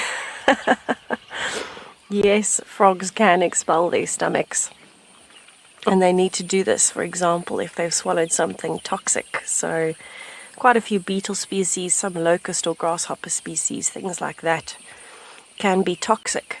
That's usually why they have bright coloration. And so if a frog lurches itself at something, it will swallow it whole normally, which is actually better in this instance. And then to expel those toxins or clear out the stomach if something is stuck, they can bring it out, clear it of all of the food, and they can actually use their feet to rub the inside of the stomach to get everything off. So it is quite an interesting process, and they actually, believe it or not, use their eyes to help them swallow. Because they swallow their prey whole, they have a very sticky tongue, so they'll lurch themselves at something, grab it with their mouth. The tongue, because it's sticky, holds onto the prey, and then they've got to try and swallow it down their throats. So if you've ever watched a frog eating, you'll notice when it blinks, the eyes actually go back into the skull. It's not like ours where the eyelid closes over the eye. The frog's eyelid is not stretchy. So when it closes, it actually pushes the eye back into the socket. And what that does is the pressure of blinking, which is why they sometimes blink both eyes together, sometimes one at a time. The pressure of blinking with the eye movement of the eye going back into the skull will help push food down a frog's throat so that it can swallow. Very strange process, but fascinating adaptation, which not many other animals would have. And there are so many wonderful frog species here. Owen and I were actually talking about our favorites, saying, you know, something like a bushveld rain frog, which is out after the rain, something like a banded rubber frog, which is one of my favorites. There's just so many. Or a bushveld squeaker. That's one of my favorites as well, called a squeaker because the call sounds a bit like a squeaky toy. Oh, can you hear the bee eaters?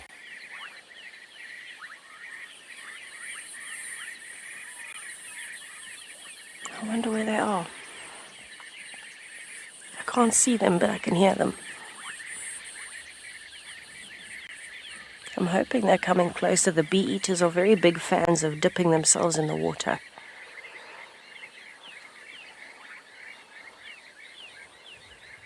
I'm hoping they come down. I'm going to spend a few more minutes here just in case those bee eaters do come this way. And just appreciate a bit of the view. Maybe we'll get lucky and have some elephants come down before the rain hits us. But it sounds like Lauren actually has some elephants, so let's head over to her and have a look.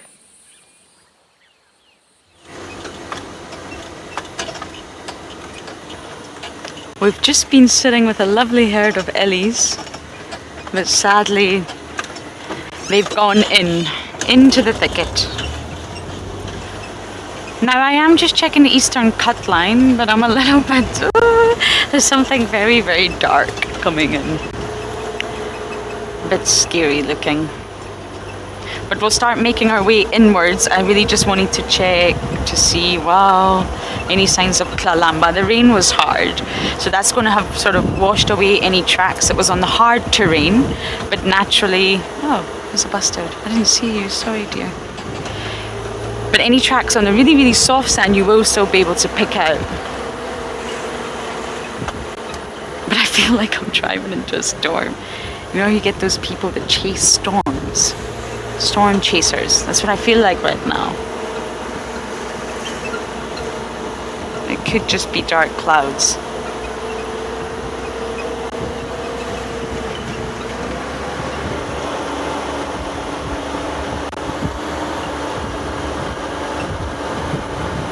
But we're going to quickly check anyway. And then turn. And then once we turn, we won't be able to see it. What you don't know doesn't hurt you.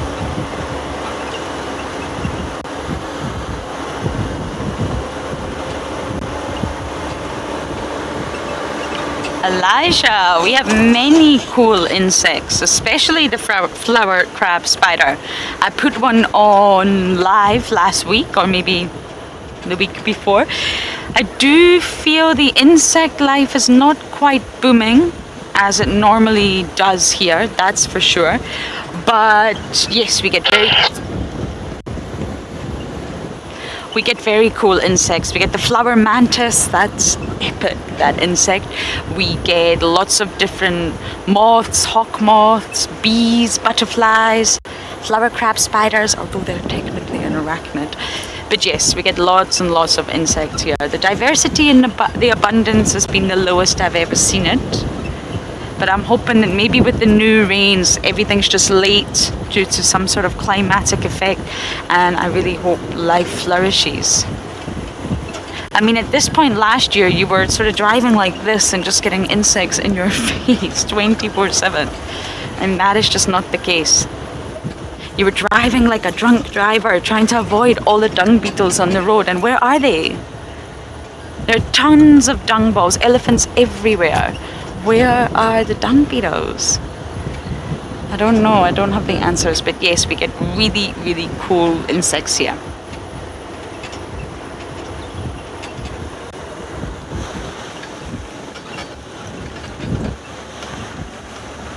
Sorry, I just wanted to check something now. Please don't rain on me. I really hope we don't get rained on. But I'm going to quickly check Pipe Road to see if any signs of Tlalamba cross back over.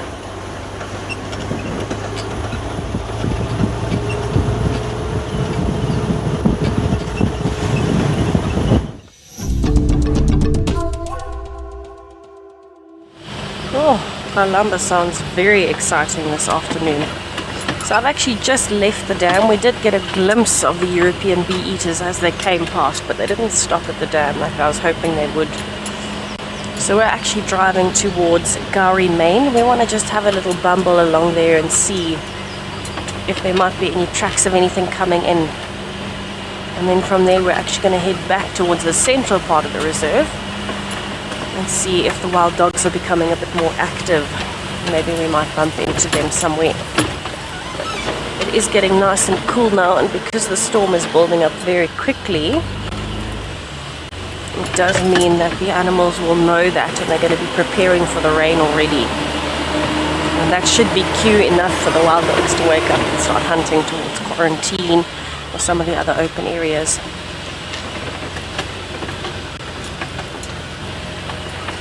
It's actually very deceiving because it is sunny and there's one patch of sky that is beautiful blue skies, but that was the section we were seeing from Treehouse Dam. But all around it's quite a purple sky with dark clouds and quite a lot more thunder than we had earlier.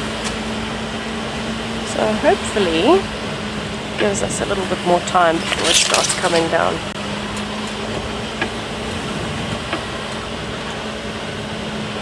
So I'm just checking the little pan system as I'm about to hop onto Gowrie Main just to see if there's anything along here. Very popular area for buffaloes, warthogs, all sorts of things, and weaver's nests. Have a look at that. Can you see them there, Odie? There we go. Got to park a bit differently with the rain roof. Very, very popular little pan system. Those nests are actually overhanging the little water hole. They're actually still quite fresh. Some of them are actually still a bit green in patches. They haven't quite dried out yet. And if you look right at the top of the tree, you'll actually see a weaver sitting there, overlooking the nests. There you go.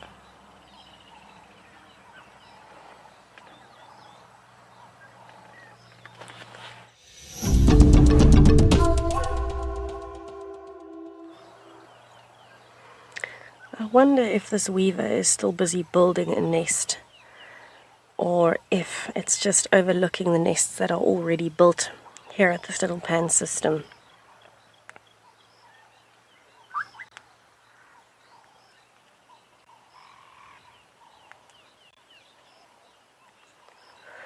So this is just as we're about to hop onto Gowrie Main, and a very popular little pan system with the weaver's nests overhanging. Oh, there's a green nest, Odie. I've just noticed it. It's so well camouflaged.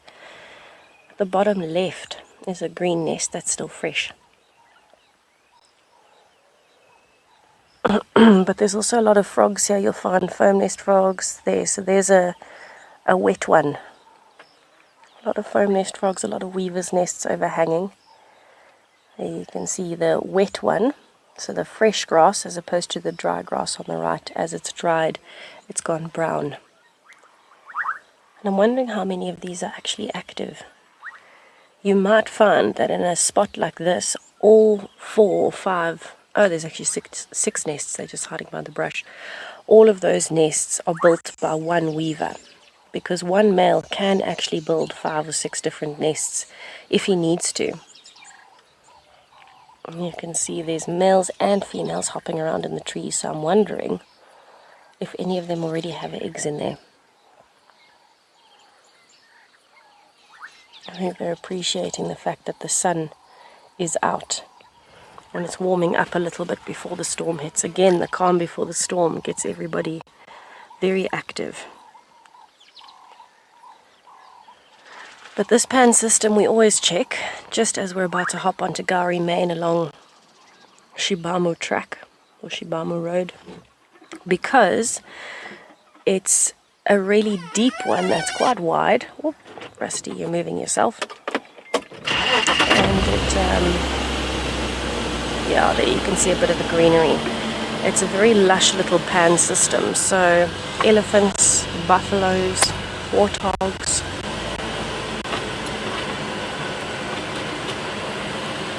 Demi, no, the female actually doesn't destroy the nest. If she disapproves, she will simply leave, and often the male might destroy the nest. Otherwise, you'll find that he just abandons the nest and then will go to different ones. So here you can see a bit of water underneath, and there you can see the weaver's nests at the top that are hanging down. Here you can actually see the sky, so you can understand what. But you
Seems like they are up and going. They've started greeting one another, so I don't think it's going to be too long until they start moving.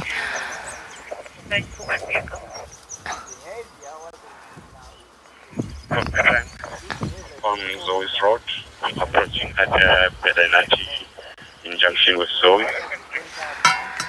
Whew. I don't know if you guys can hear, but there's a lot of... It's almost like a squeaky toy, the noise that they make.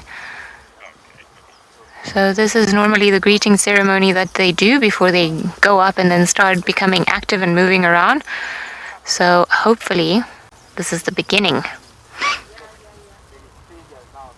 All of them greeting one another. There are quite a few of them missing, but at least there's some action.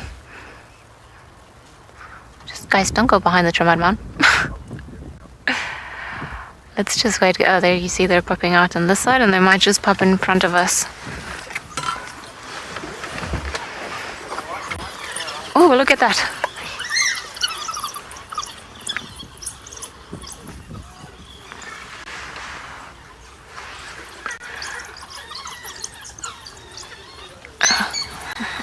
Sounds like some of the youngsters are being reprimanded for whatever reason. Going back there. Oh, there's a lot of dogs coming from a bunch of different directions. Ah, this Termite man. Oh, I'm gonna come in front of us again.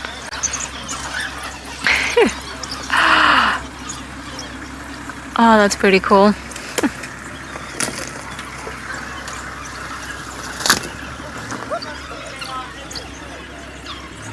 Gotta love the noises that they make.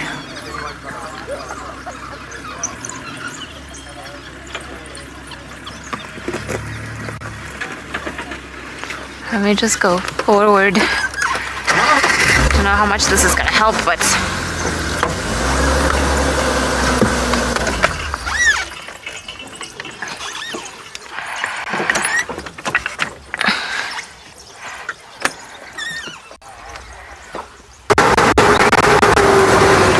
we're all running down the road. And they're going at quite a pace. These dogs really do need to know how to run.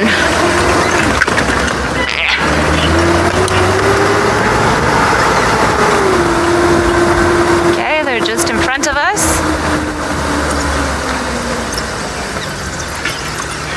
I'm just gonna pull to the side so that the cars behind us can have a view.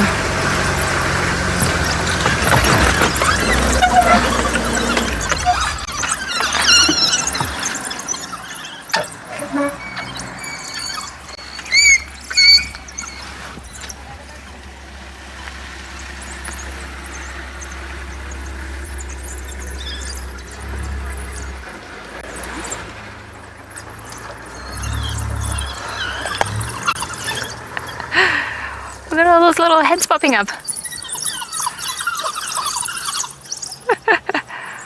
So the ones in the middle, those are all the pups, as you can see by size. How epic were all of those sounds?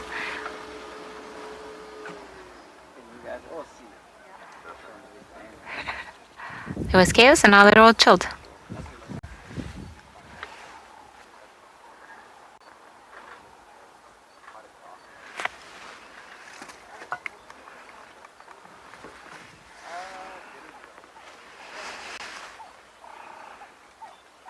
Beverly, yeah, it almost does sound like a little bird chirp. It's quite something, isn't it? It's really epic when they all do it at the same time.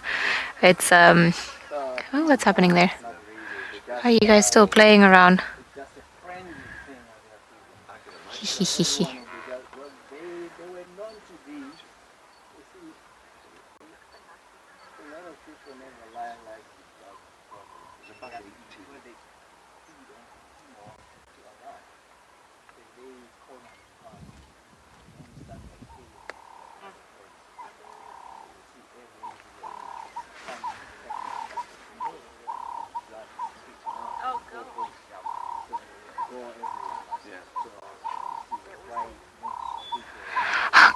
They got us all excited, and then all of a sudden they just, you know, flew by onto the roads and just found this spot here, and it's almost like, okay, we ran too quickly.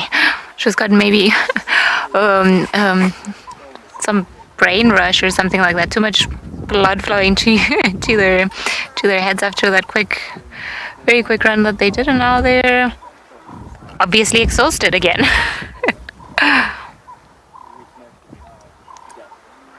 Oh, it seems like Lauren has managed to find a better view of her cat, so let's head over to see if we can ID who it is.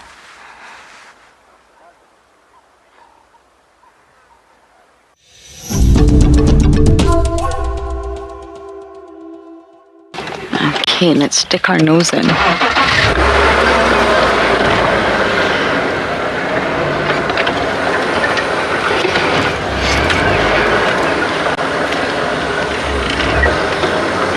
Oh no, he's moving again.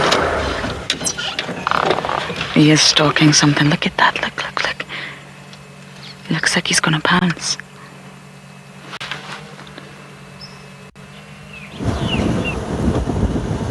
We're back, everyone. Sorry about that. I do apologize, but we're back in the game, and that awful dark looking thing in the sky seems to have skirted around us, or have we skirted around it? But I'm not sure we're in the clear just yet. Let's wait and see. So we are just getting a little bit closer to home just to be safe.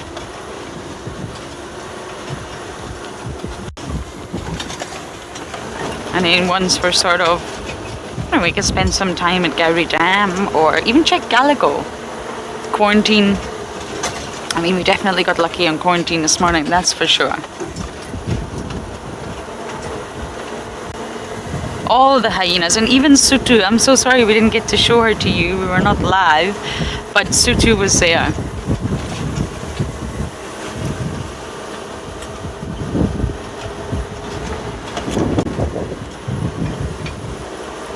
Miss Rowan's class, you're welcome. We did have a big spider for you because I just got asked about insects by Elijah.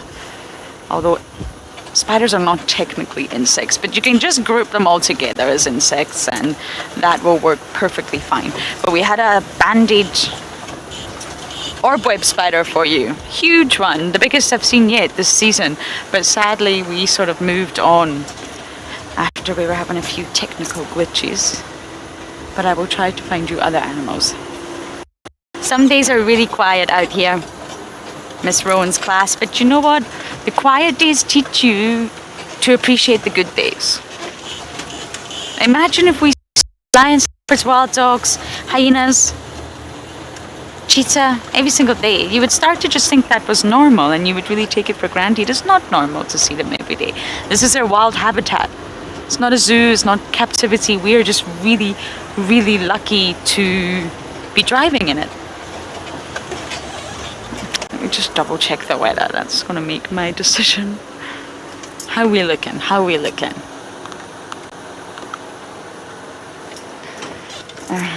I think I'm gonna take this road today and it's maybe looking okay.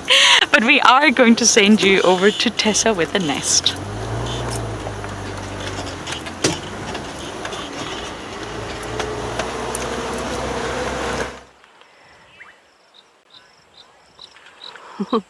We are still sitting appreciating our weaver's nests.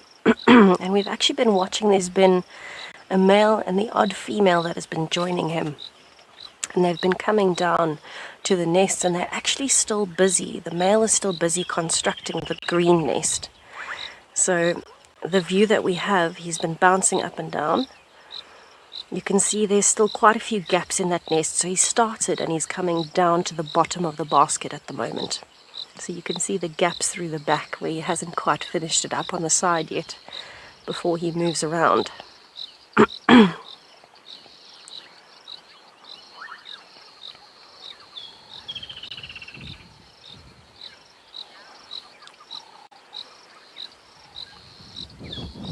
Petunia, the reason that the weavers have the opening at the bottom there, you can see him hanging upside down at the entrance, is because it makes it more difficult for predators to get into the nest.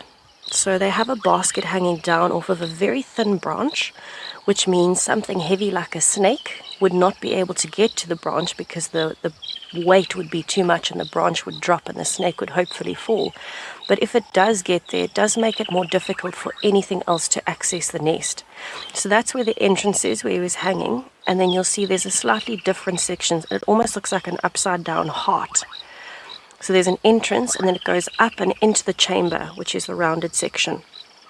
And so the eggs will be slightly lower than the entrance, but you've got to come in from the bottom to make it more difficult for predators to get access to the eggs and the chicks. So it's a very good defense strategy to build a nest like this, and most of the weavers will build nests like this. Village weavers, southern masked weavers, although theirs is a bit more messy, they will all build nests that are hanging baskets. There's a little glimpse of a woodland kingfisher which has been dipping itself in the water every now and then, and now it seems to be shaking itself off after a bath. But it's very well hidden in this buffalo thorn. What you will actually notice as well is have a look at the foliage on the right, that you can see lots of leaves and then a bare branch on the left. Now if you'll notice, all of the weavers' nests are on the bare part of the buffalo thorn. And so they've actually they can use those leaves, so they can actually use them for lining the nest, but at the same time, you might find different species will actually feed on those leaves. And what this does is it allows them to have a better view of what is coming on the branches in case it's coming towards the nests. So if it is a snake, you'll struggle to see it on the branches that have a lot of leaves, but these, you can imagine, if it is slithering along a branch, it gives the weavers the advantage of being able to see it, and they might be able to mob it or something like that to try and get rid of the snake before it gets to the nest. But it is fascinating to watch them coming in and out of this little area.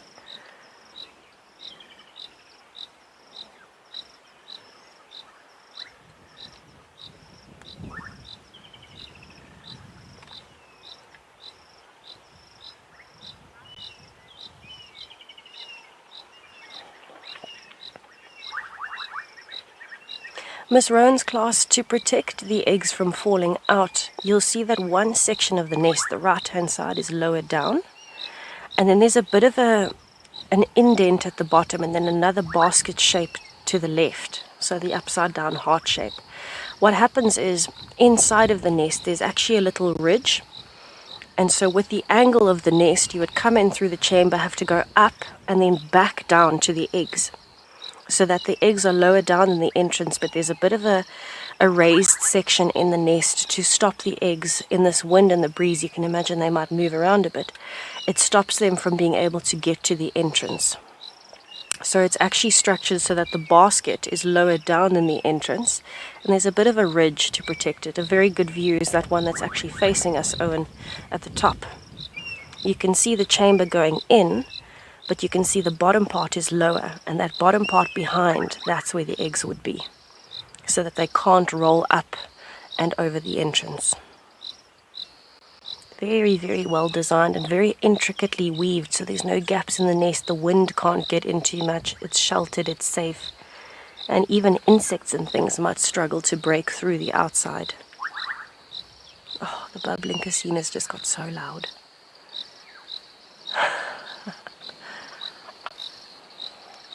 But this has been a very productive little pan system this afternoon. We've seen a lot of different birds.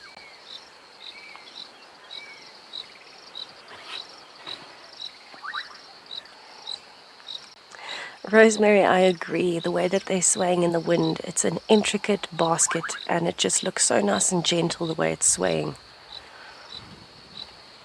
Oh, there's actually this bottom one, and there's a weaver popping its head out at the bottom. I've just noticed the beak coming out. There's the head. There you can see the head coming out.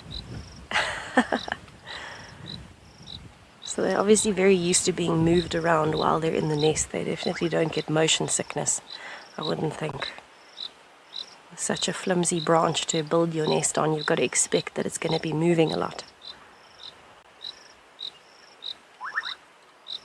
I wonder if it's contemplating coming out. Maybe that's why it's looking around. Possibly looking for some food.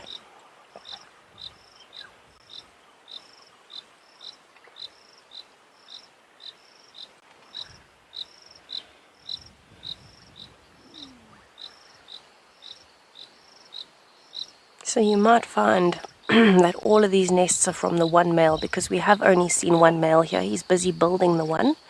The others are nicely formed already and have females in them. And this is really normal for weaver species. They're what we call polygynous, which means one male can attract multiple females. And the average for weavers is anywhere between 1 and 5 females for one male. So you can imagine he uses a lot of energy to build these nests, because he has to build one for each female and she has to approve of it.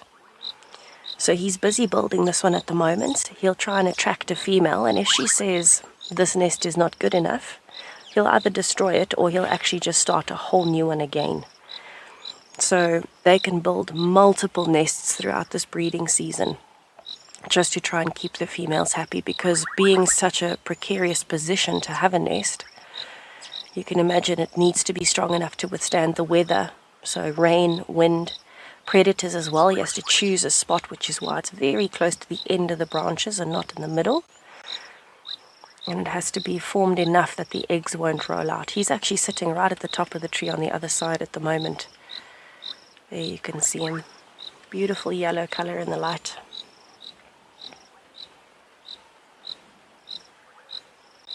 Yes, definitely the male. So the female doesn't have the black mask over the face, and they're not as brightly colored. This bright coloration helps to attract the females.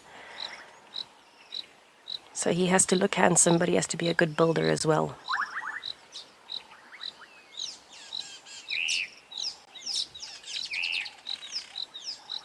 Oh, that was a beautiful call. There's another one calling back.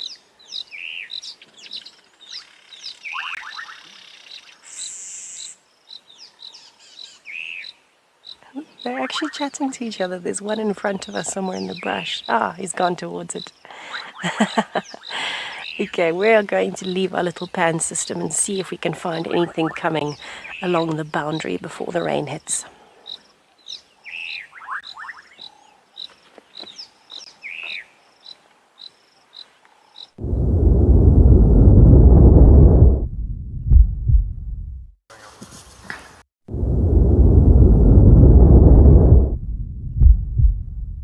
But we are just going to slowly make our way a little bit closer to home, as we are quite far out. Oh, you can hear the frogs.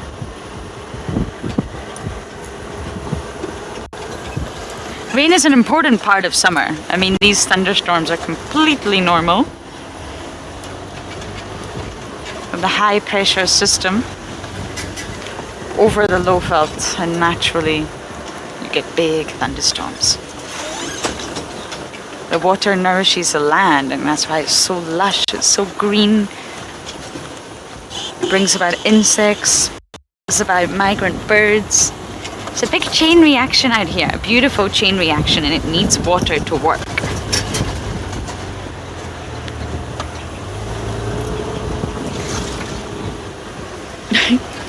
It's not the most pleasant thing to drive in, but that's okay. We'll sit tight at the dam for a little while.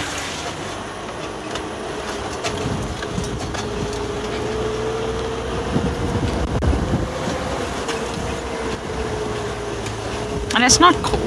That's the beautiful thing about summer. You get rain, but it's never cold like it is in Scotland.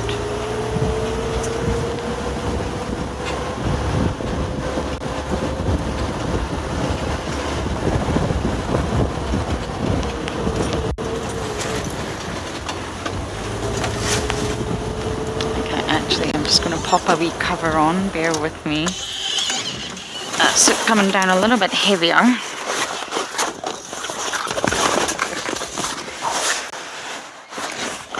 We thought we were clear earlier to take this one off, but obviously not.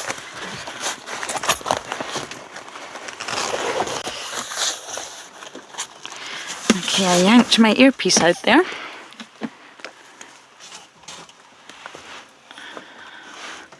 There we go.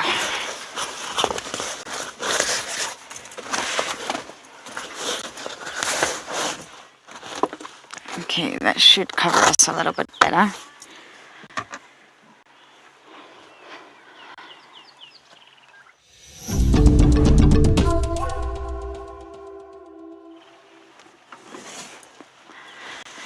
Excuse me, everyone. I'm not getting a chance to put my cover on. It's raining. Okay. I don't know how much use that will be, but we shall try. Okay, we're going to get a little bit closer to home. It's getting heavier. I'm just trying at least shelter from the rain for now.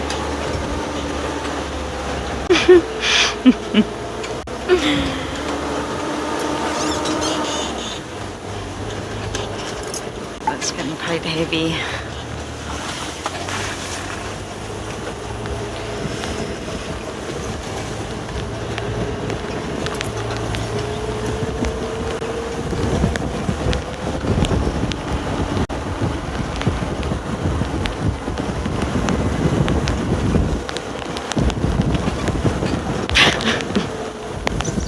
Do we need to pull any covers down at the back, or are we all good?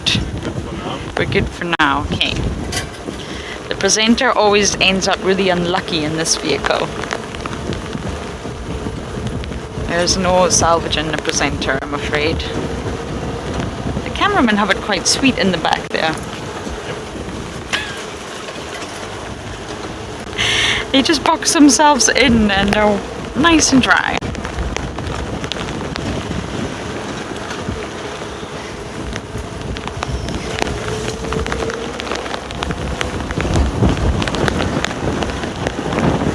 See, this is getting very heavy at our side. I'm not sure about Tessa, but we may have to, if it gets any heavier, we probably are going to head back to camp, but I believe Tessa is trekking.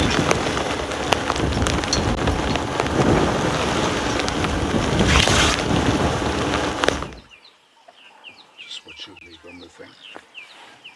Okay, so we have definitely got a lot of very different things that we are seeing today, and it's because the ground is wet, and so it's a lot more noticeable. But have a look how an elephant or a herd of elephants has moved through and disturbed the wet soil. But what actually caught my eye is, have a look at this pile of dung. This is most likely from one elephant, and so far, I'm not kidding when I say I have counted over 100 marula fruits in the dung. So this has been picked apart by something else to look for fruits, and it's literally over 100 marula fruits that I've counted so far, and I did not get to the balls further left. It is absolutely ridiculous. So this shows you how little an elephant processes its food. This is why they have to eat so many marula fruits, because most of them come out whole. I mean, literally, you can actually still see some further to the right that are still green. They haven't been processed at all. And it's just this massive pile of marula fruits mixed in between all of this dung. So something has come along and started picking apart the dung, maybe something like a hornbill or a squirrel or a mongoose.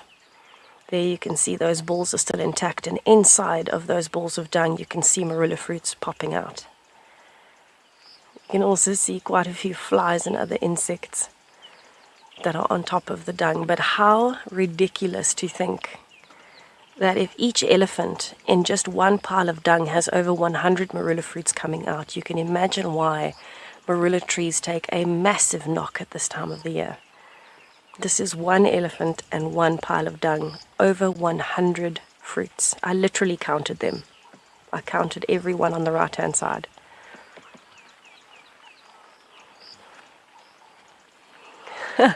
JV, exactly. This is why elephants are always eating. I think this is the most whole marula fruits I've ever seen in one pile of dung. And it doesn't look like it was one elephant. It looks like it might have been a breeding herd, because there's piles of dung all over and a lot of disturbed ground. So this wouldn't have even necessarily been a male. This might have been a young male. It might have been a female. And yet there are that many marula fruits. So they are very nice and sweet. I can attest to that. I do love a marula fruit. I know Lauren always has them in her car to snack on. But they really are. It's an excessive amount of marula fruits. It caught my eye straight away. I actually reversed to come back and count them after I noticed it. Absolutely crazy. Goodness gracious. Now you can imagine so many other animals will now have access to these marula fruits, which they might not have had before. And being slightly processed, you might find the skin is a bit softer, so other animals would be able to get to the fruits and nuts a bit easier once it's been through an elephant's digestive system.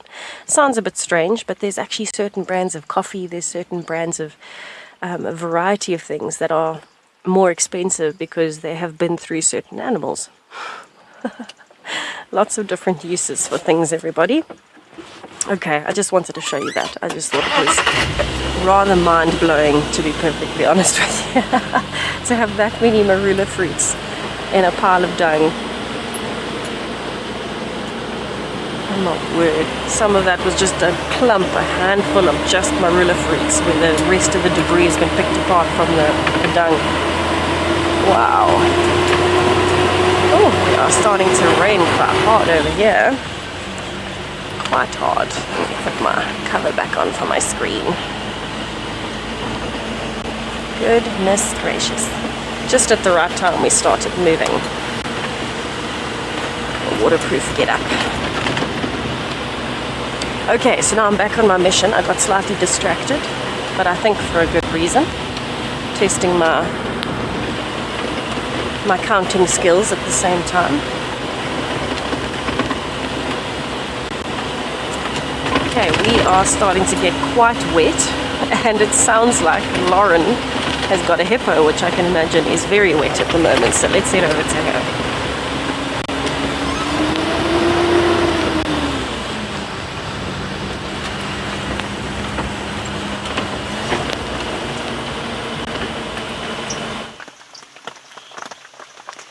We are positioned under a tree right now, but it is getting heavier and heavier on our side.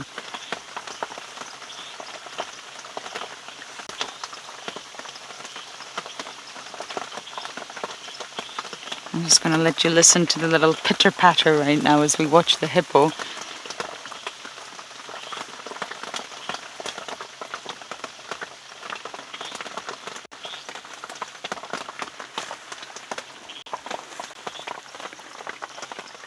Rainy days.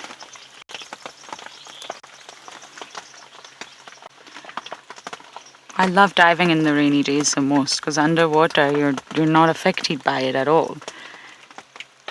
And the fish all behave slightly differently. The rain disturbs the surface of the water, so all the fish come to the surface to see what the disturbance is, hoping that it's food.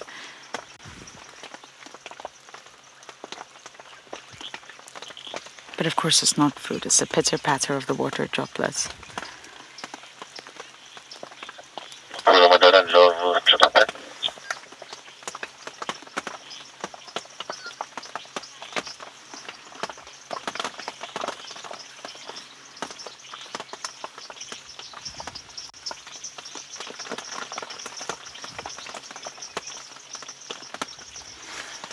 Tammy Lee, I'm sure it is thoroughly enjoying the rain.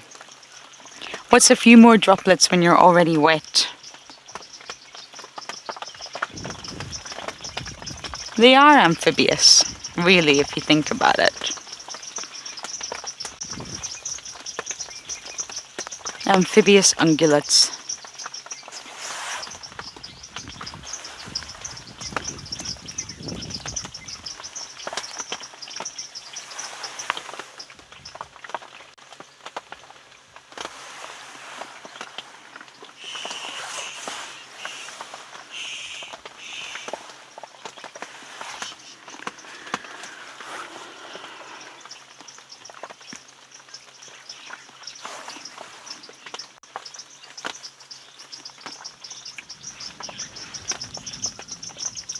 Oh, everyone, that is thunder, I'm afraid. Rain's getting heavier. Little squirrel is out, though.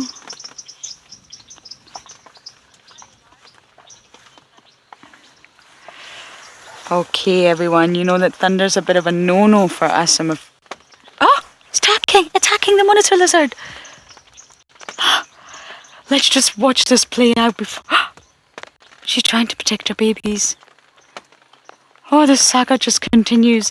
But I'm afraid thunder's a bit of a no-no for us, everyone, so maybe it'll clear up, but for now, we are going to head into a repeat.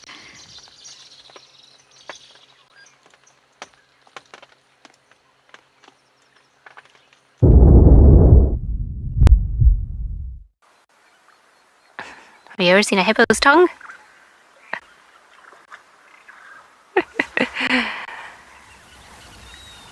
I've lost my train of thought. Play.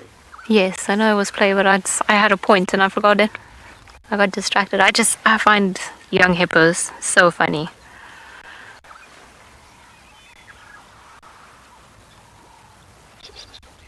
I can see you guys.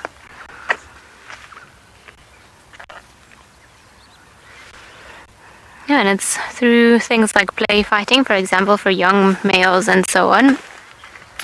When they play fight, they build up their abilities and how to do that, and all young animals will do it. I mean, you'll see lions doing it, you'll see leopard cubs climbing up trees, you'll see young elephants play fighting or putting up their trunks against one another and trying to push each other out of the way.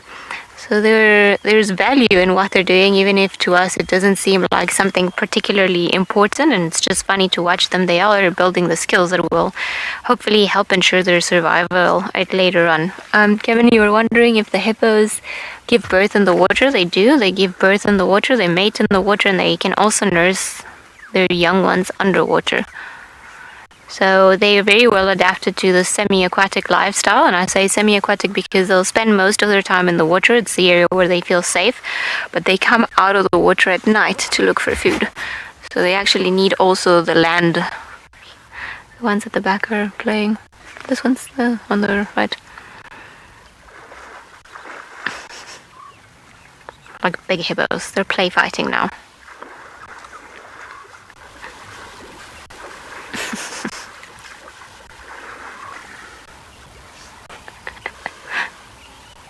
Although there's quite a size difference.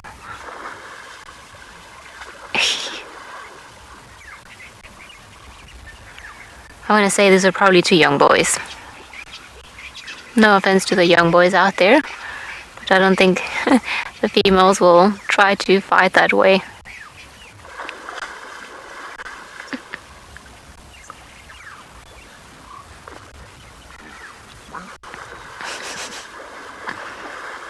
Oh, getting serious now.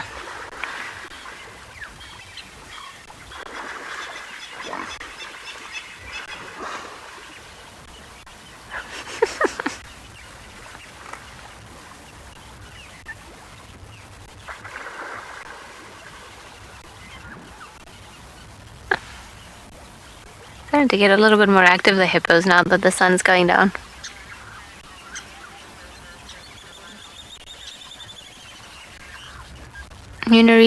Males in general of all the species tend to live slightly less than females, so generally hippos are believed to live until they're about 30 to 35, so the females will probably live a little bit longer, more towards 35 and upwards, and the males more towards 30. The reason for it is the males engage in a lot more fighting and a lot of more defending of territories than the females. The females in general tend to just do their own thing, and they don't spend as much time fighting other creatures of the same species. So the males tend to live slightly less than the females. Same in the case of the hippos. A dominant bull will try to hold on to his power and his territory or his pod for as long as possible without allowing or while fighting off any other potential suitors that might try to take over his pod. The little one going out.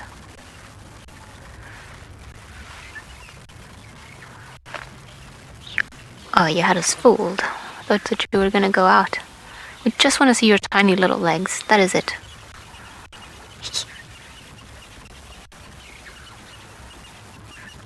Well, for such a young creature, it's very agile in the water. Clearly feels comfortable jumping up and down there.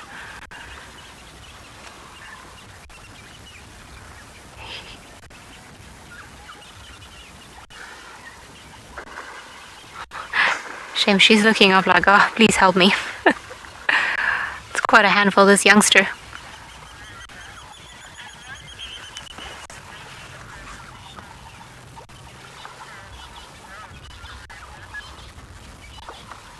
Samantha, I think that hippos are fully grown maybe when they're about 6 to 8 years old, depending if it's a male or a female. So they'll be sexually mature before then, and they won't be under the care of the mother at that age, but it takes them quite a while to become adults. So this little one still has got a very long life ahead of it and a very long time before we can actually call it a fully grown hippo, either a male or a female. Okay. I thought it tried getting on top of the mom's back.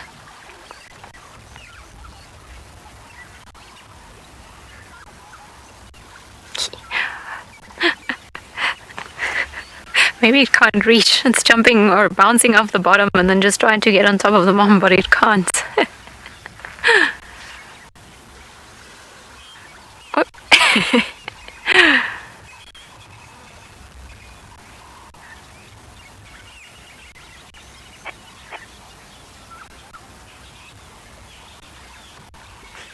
Trying a new angle.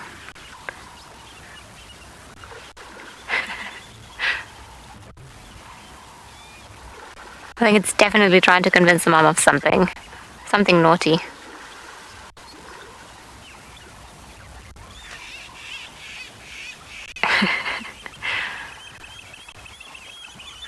Maybe it just wants to go on its mom's shoulders and the mother won't let it.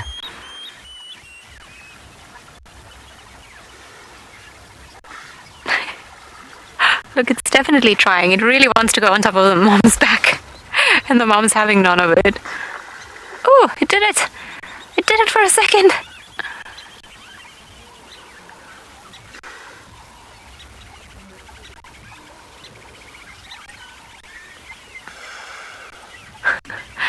Where did you guys disappear onto?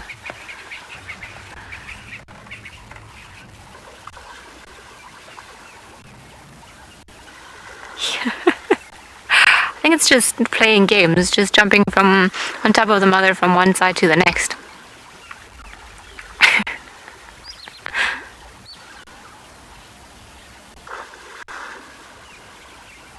It's actually very adorable.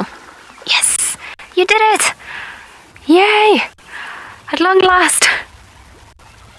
I wonder why it's keeping the nose in there. Oh! Oh! The mom's just like, no, I said no, I will not carry you. But why? Let's see if she stands back up just to make it slip down again. Maybe she's been carrying it the whole day and she just doesn't feel like it anymore.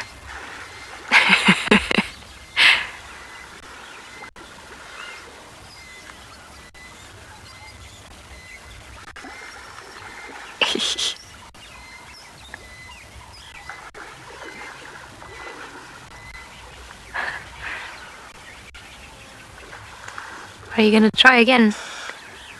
Maybe it needs to come running.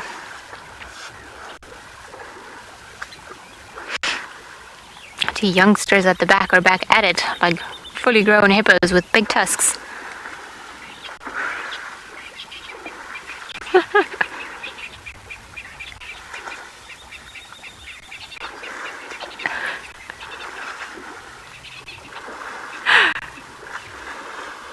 It's so hard to choose where to watch because as the ones are fighting in the back, then the little one is just like almost like doing hoops and loops to get on top of the mother.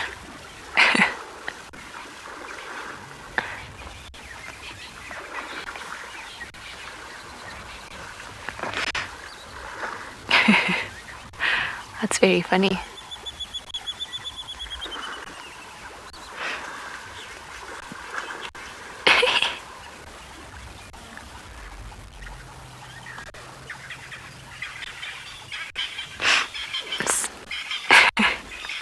Almost look like a dolphin there, just trying to stick its head out of the water.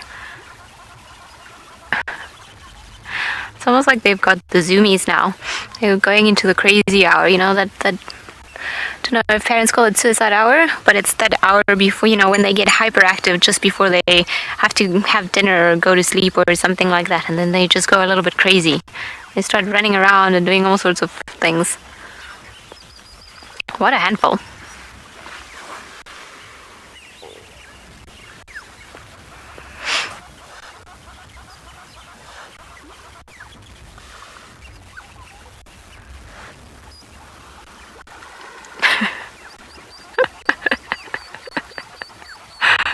Flipper. Flipper. Yeah, maybe we should call it Flipper, Darren. You're right.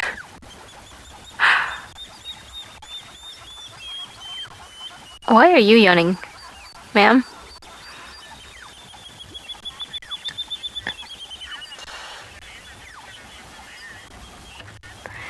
Evelyn, you say you want to eat whatever this hippo has. Well, whatever it is, it will certainly make you hyper. I thought for a second there when she opened its mouth that it was maybe going to try and jump on her mouth. That would have been quite funny, to be honest.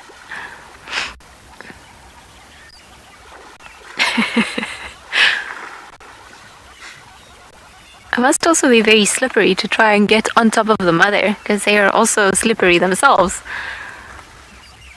And with all that water, I don't think it's not attempting to do the easiest of things.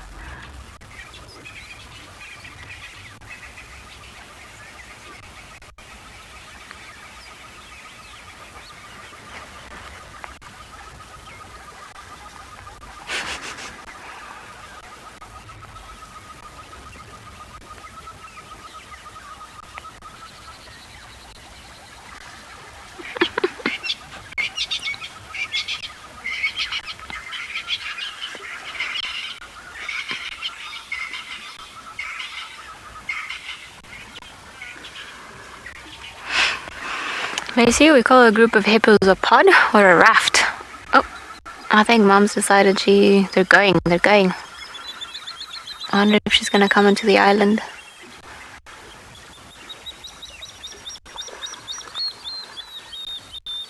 Kind of nudging it in that direction. It's shallower there, as you can see, because you can see more of the hippo than of the little one, but I'm not sure what her plans are right now. Maybe she's just like, fine, we'll play around here for a little bit, you're being a handful, or maybe this is a timeout area, I'm not sure yet.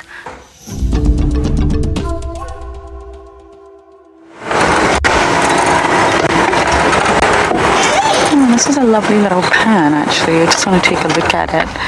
It's a pan that I often forget about. It's very close to the Mowati as well, which makes it quite accessible for animals. But if you look, there's quite a film of algae. And algae blooms for lots of reasons, probably lots of nutrients in there from animals defecating. Elephants, rhinos, hyenas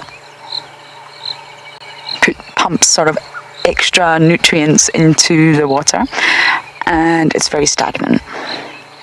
Other than the rains last night, there's sort of no inflow, no outflow. It's just a really stagnant water body. And once the oxygen gets removed, well, it looks like this. I'm just going to sit for a moment or two, as there's some wonderful sounds around us right now.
Isn't it lovely to just stop for a moment? We've done a lot of driving. It was nice just to take a break.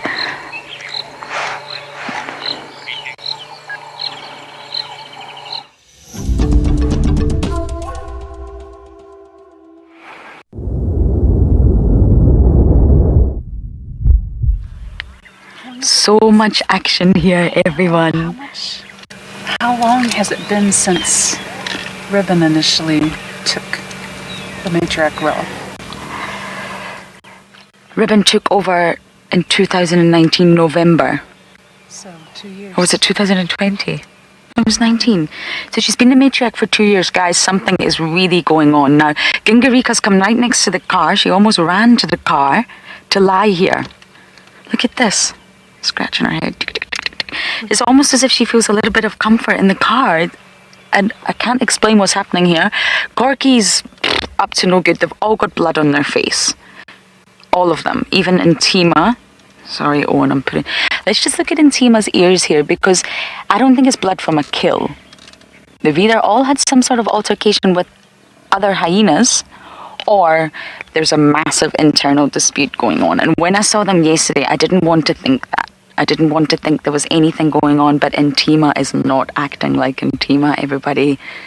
We have just been sitting here watching Corks dominate Intima. How can that be?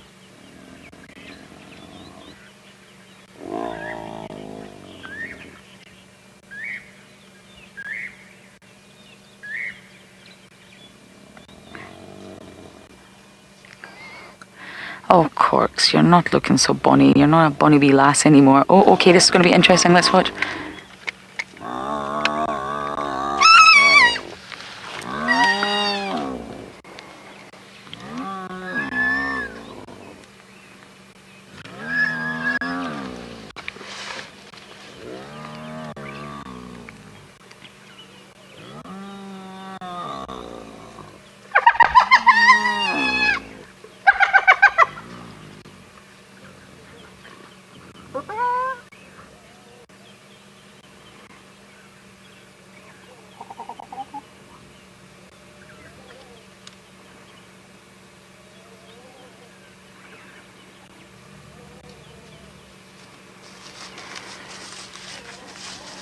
Corky's acting very dominant, guys. That tail has barely been down. And Angela, I'm really not sure. I don't want to speculate at this stage, but I do feel something has happened. Yesterday, I thought it was an internal dispute over possibly food.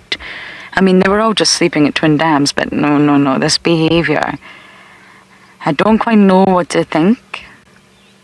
And Tima's got blood, Corky's got blood, Heart's also got blood, and Heart doesn't seem to be bothering about anything, really. She's just gone to sleep next to Gingy. But Intima's the one that what is going on, girl? She looks skinny. I think she may have lost in Tambu, everyone. But we don't know that yet. We don't know that.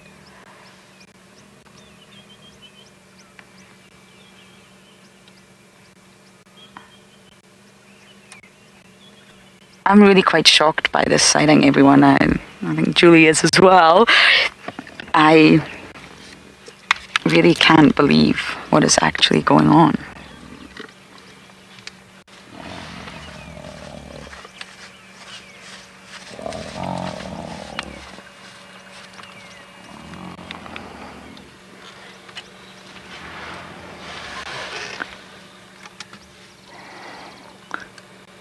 This is all stemming from Corky.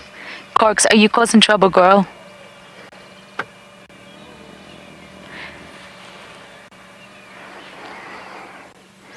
I was there for the matriarchal takeover. It happened in camp. Did you know that, Julie? No, I did not. It happened meters from my bedroom, and we were all in bed.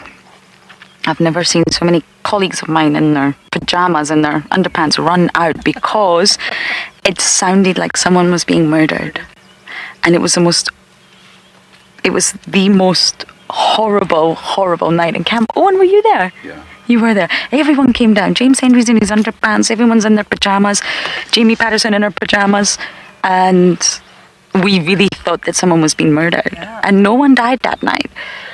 or no hyena went missing that night, should I say. So it wasn't a case of someone being, it was noises like that, but screaming, lots of blood, so many hyenas running around camp in the dark, we couldn't see. It was intense. She's coming.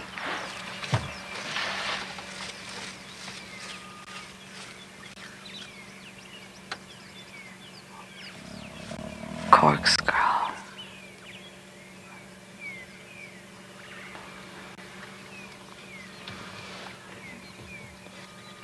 Corks, tell me what's going on. I mean, these injuries on the face, they'll heal. Our elbow's not looking great, but Corks has had an injury on her elbow, I think, that keeps opening up, but it's in Tima, and Tima's acting very, very submissive.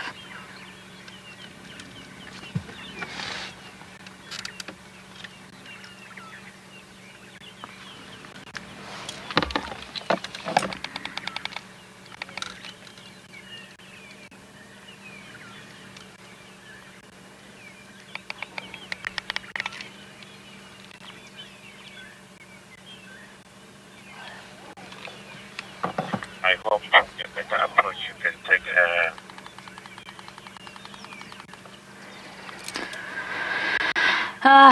Momo, I'm really not sure. I would like to think not, but naturally there was, I believe, a situation at Pridelands, and it all depends on the situation. It all depends on people's behaviour and how they are actually, not people's, individuals' behaviour and how they are acting to whatever is going on. It also depends on what happens to Ribbon. I'm not saying anything has happened to Ribbon, everyone. I really don't want to speculate. I want to go back on this footage and really if you slow-mo, you can really look at who's dominant at that moment. I mean, I think it's clear that Corky is dominating in Tima for some reason. So my question now is Ribbon. We've seen June. June is chill. June's been sunbathing and going to the spa every single day. So what's happened with Ribbon? I haven't seen her in a few days. And for her cubs at this stage, Momo, I don't know.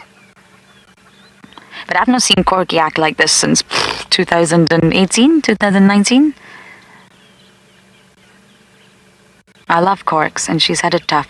And this is the anniversary, just I think 2 days ago, of Darkmane attacking her. 3 years.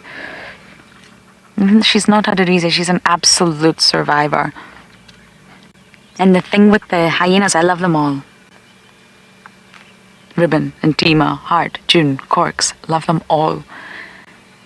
I couldn't possibly ever sort of choose between them, but they've got to settle their disputes, I guess. And something is going on. I've never seen Tima act this submissive in a while. Her mum's a matriarch after all.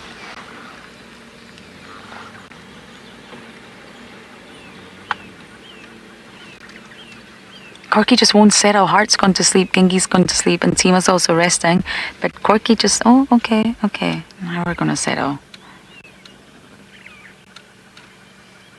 So she's chosen to settle over here, Odie, next to Heart and Gengi. And that's interesting. And Tima's on her own. But they're still together, if that makes sense. So if a Pride of Lions were to come, they would form a unit together. They're a clan. They would, fight off the lions together. But between these individuals, you've got a close relationship here between Heart and Corky forming, or has already been formed. And Gengi's obviously going to be with her mum. And then you've got Tima on her own here that screams every time Corky comes near.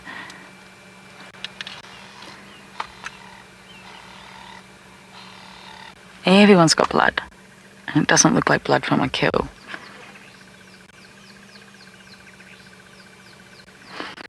Oh, I can't wait to hear what you all think of this, especially you, Michael Fleetwood, and you, Chris Rogue. Can't wait to hear your interpretations.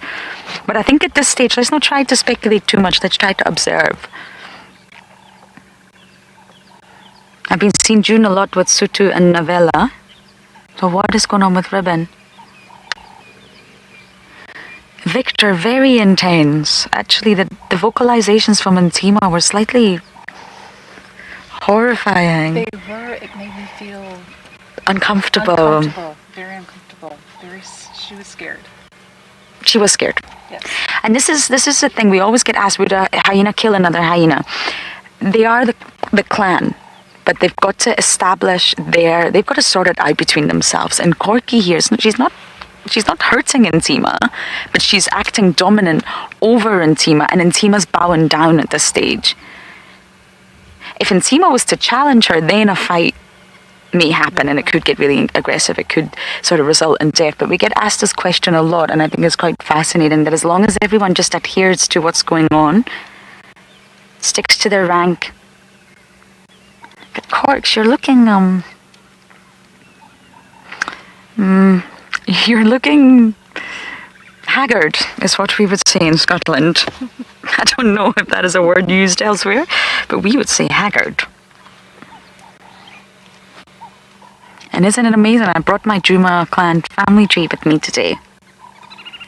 I've been forgetting it. And they're just lying on Gowrie Main. I mean, we're on Gowrie Main right now, which is obviously not ideal in terms of traffic. Vehicles are going to come by, you guys.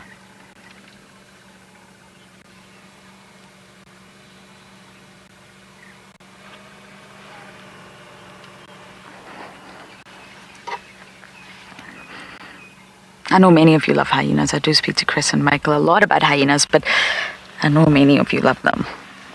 And I think at this stage we'll just have to... But we did watch Ribbon assert herself over June the other day at the den. I think that was a handful of days ago.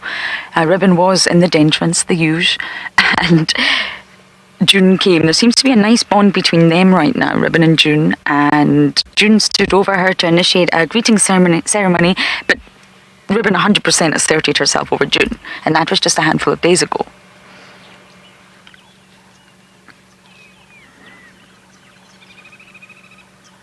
Hearts just chilled. I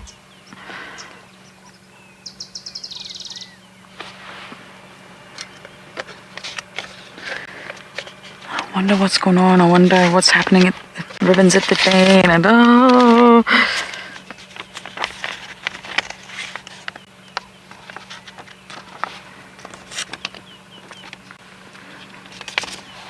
But please don't worry, everyone. We will figure it out. It sometimes takes time, and we will get to the bottom of it. It takes a lot of observations, and that's why sometimes you just have to sit. You just have to watch. Otherwise...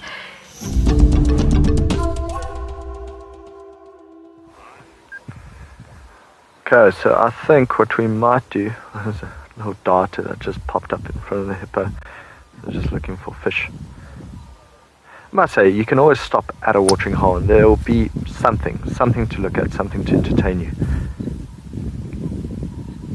What a tough bird to follow, hey Odie? The darter. You just never know where it's going to pop up.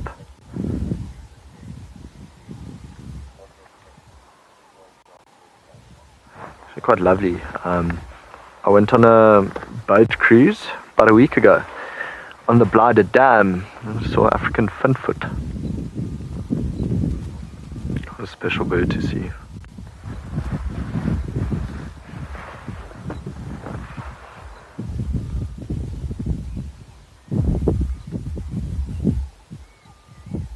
Oh, it's lovely to sit here, get this bit of a breeze and just listen to all the bird calls around you.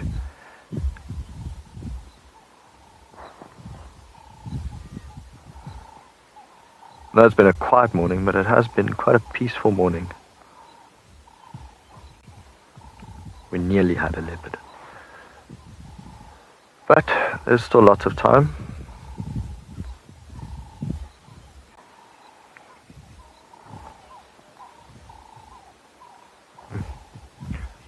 So many bird calls. See, is that hippo? Let me just check through binoculars if the eyes were actually closed. So yeah, they would have been out all night feeding. You can see those eyes are drooping a little bit every now and then. There we go. Closed and falling asleep. This is actually quite nice about the design about a hippo, or of a hippo. It's just all senses are above water while the body is below water. Now the male has popped up its head. You can just see the head a lot wider and the female that we were actually focused on. I'd say quite a rhythmical sound there when they come up and they breathe out like quite nice. But I think they'll just spend the entire day here staying away from the sunlight.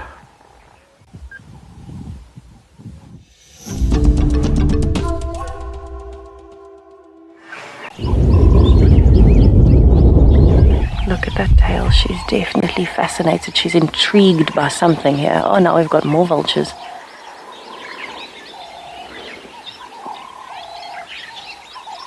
She's definitely listening to whatever's happening in the drainage line. I think with the amount of hyena activity we've had, maybe she managed to kill something in the drainage line. The hyenas managed to steal it. And now we are able to sit here and watch her as she's analyzing what's happening. Just a reminder, everybody, this beautiful girl, Tlalamba, is part of the Genesis collection.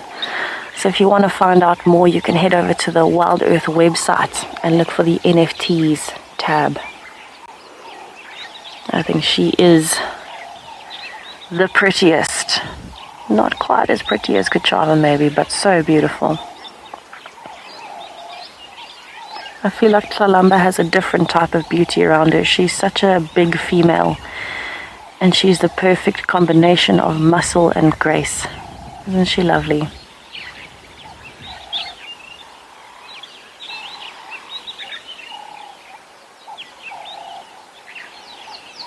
Oh, you can see that whitetail from here. She is looking for everything and anything this morning, and she is being distracted by all of the noises, and this is actually a good thing. It's not a bad thing. It's for a leopard, it's part of the reason why they are so successful, because they pay so much attention to the smaller details, all the small movements, all the small noises, the smells. All of the predators will do it, but leopards in particular, because they're on their own, they know they can't rely on anyone else, and so from a very young age, they get used to listening to absolutely everything around them. So it's lovely to see her being so attentive and so careful about what she's listening to. She's pausing very regularly. And you can hear there's a bird alarm calling at her, so that got her tail going, and straight away, look at that change in behavior. The tail is up instead of down because of the alarm calling.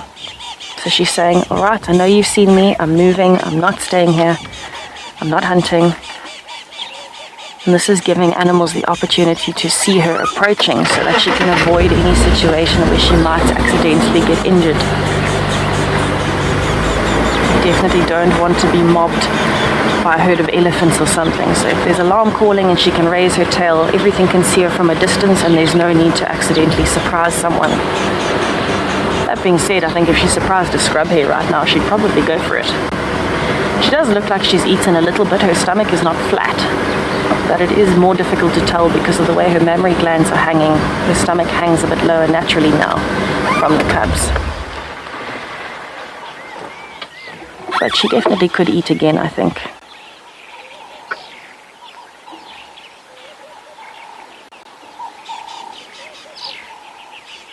That bird is still alarm calling behind us. It's one of the cisticolas.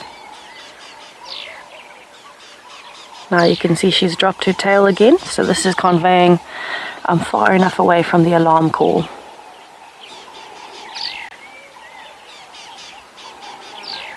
Oh, Nicanova, that would be wonderful. She's going to scent mark.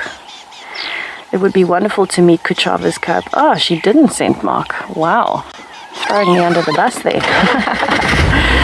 Yes, it would be so lovely to meet Kuchava's cub before I go. I'm very happy that I've gotten to meet Tlalamba's cubs at least. I'd love to see them again, but I think any chance you get to meet a new leopard and spend some time with it, not much compares in this world to that feeling. Because it really is an honor to be able to spend time with a leopard like this. You know, leopards are very secretive, they're very quiet in their movements, and so if they don't want to be seen like the last few days, they won't be. They absolutely will not be seen if they don't want to be. So for her to be out in the open, allowing us to follow, is just It's an absolute gift. This makes every day worth it.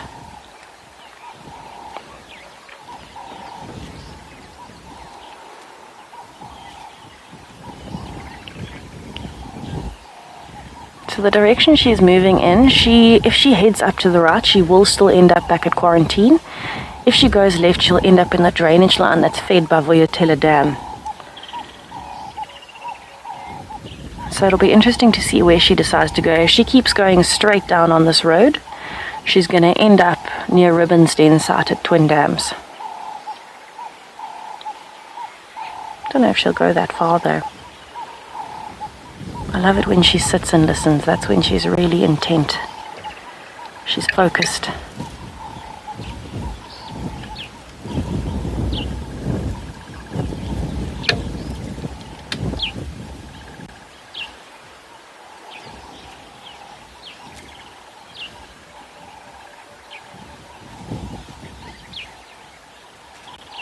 So she's listening back up towards quarantine again.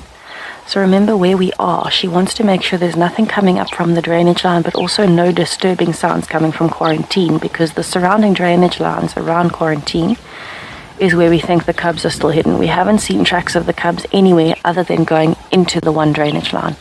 We haven't seen them coming out, but Rexon found Lalamba's tracks on her own this morning, which means she's hidden the cubs somewhere. And with all the hyenas around, I think her kill was stolen, so she needs to find some more food. And that's probably why she's out on her own. And taking the chance, even though she's in the open like this, for any leopard, taking the chance to sit and listen is a really good combination of things. It's giving her information on who's around. It's also giving her information on potential hunting sites, potential prey around the area, and potential threats. So she's doing a combination of everything. She's the ultimate multitasker right now because she's even grooming while she's listening. She's also going to be smelling while she's grooming, so she can pick up on all of these different things. Incredible senses, very, very heightened senses.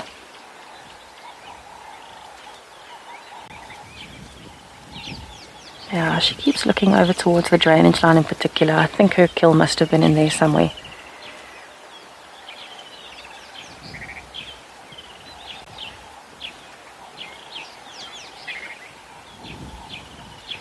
To me, she's always had such bold geometric rosettes compared to the other leopards. Yes, they all have rosettes, but hers just seem to be very bold in terms of they're very thick, very close together.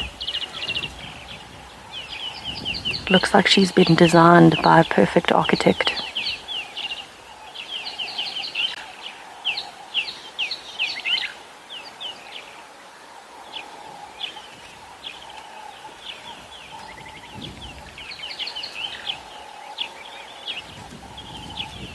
I'd love to know what she's thinking at the moment. She's definitely hearing something that we can't. Maybe some movement in the drainage line if the hyenas have finished the carcass and they're moving up and down. She might be hearing that movement.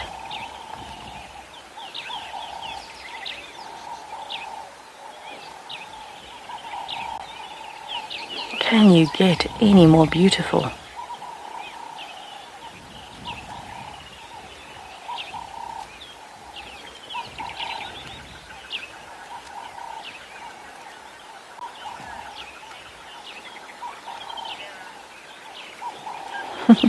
Veronique, we are also very happy to see her, and I'm glad that it has brought you joy seeing her this morning.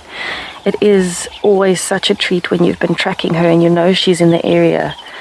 And you've been tracking for a few days and then you get to see her, and it just kind of reaffirms what you know about the bush, but also it reaffirms the condition she's in, and we get to have a little bit of a bonding moment with her and see what is happening in her life.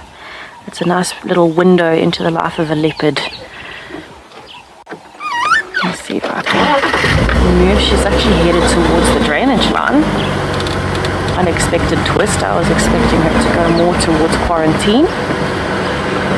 But I can see why she would choose this. There's a nice termite mound and some dead trees. And so I'm going to see if I can follow her towards the drainage line, see what we can find in there with her. Miss Tlalamba is now headed straight down towards the drainage line. She's paused again to have a listen, and her tail keeps moving ever so slightly right on the tip. And I think she might be assessing whether it's safe to go into the drainage line, but at the same time whether there's any potential food down here. So you can see she's using this long grass to her advantage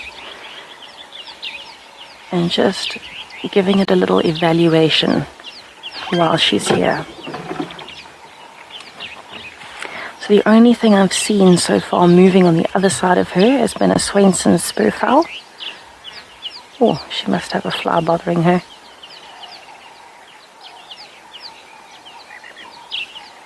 I haven't seen anything else, but this is a perfect area for duiker.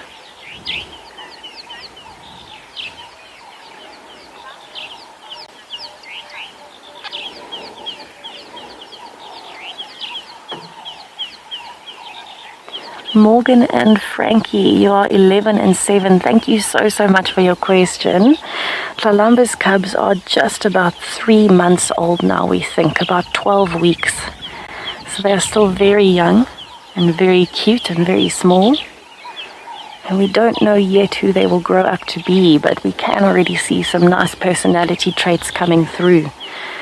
And hopefully, well, it seems like one is like mom and one is like dad, actually. One cub seems to be a bit more like Tlalamba, a bit adventurous, outgoing.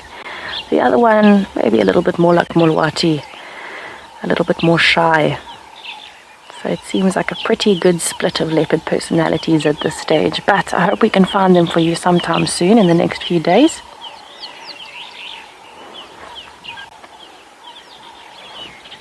And I feel like we have definitely got very lucky this morning to have ended with such a gorgeous girl. I'd love to know where she's going from here. Maybe there's a duiker she can hear somewhere.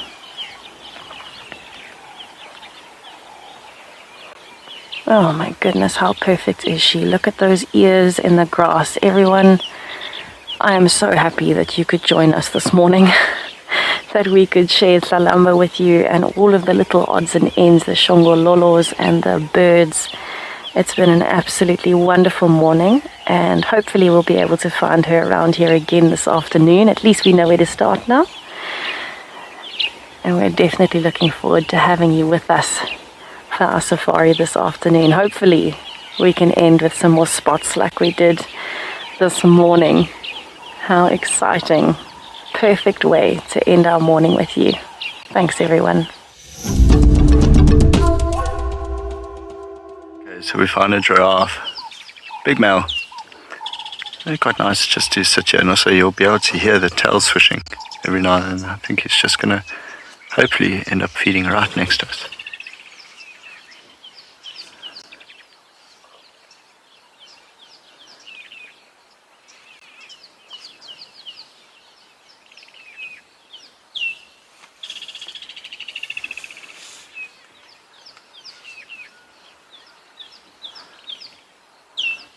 Actually looks so cool with the clouds behind the giraffe.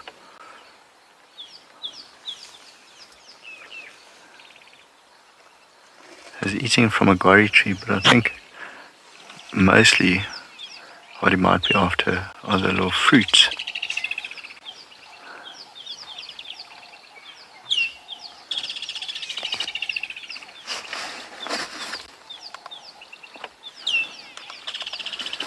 I mean, I was complaining about ticks, but this guy is just littered in it. And all the folds.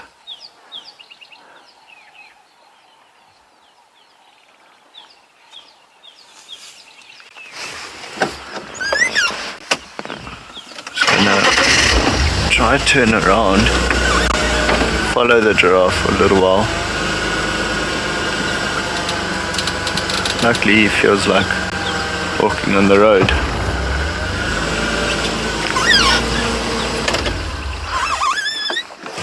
Very elegant way of walking. So quite quiet now when they walk.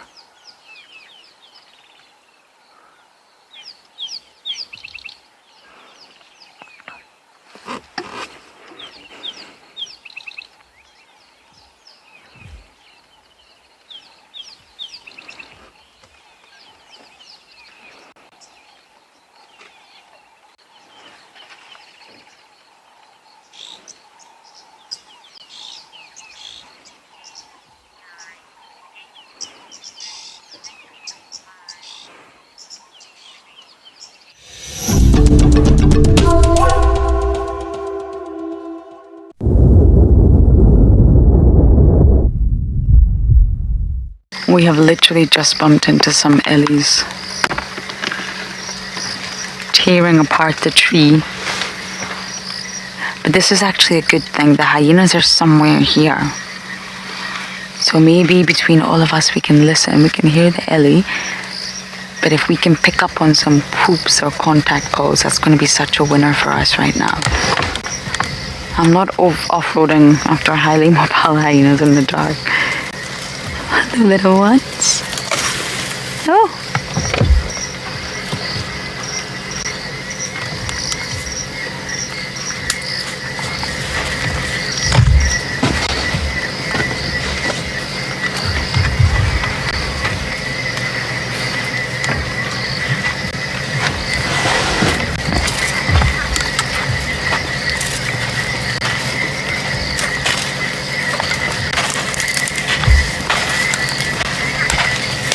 Want to say hello.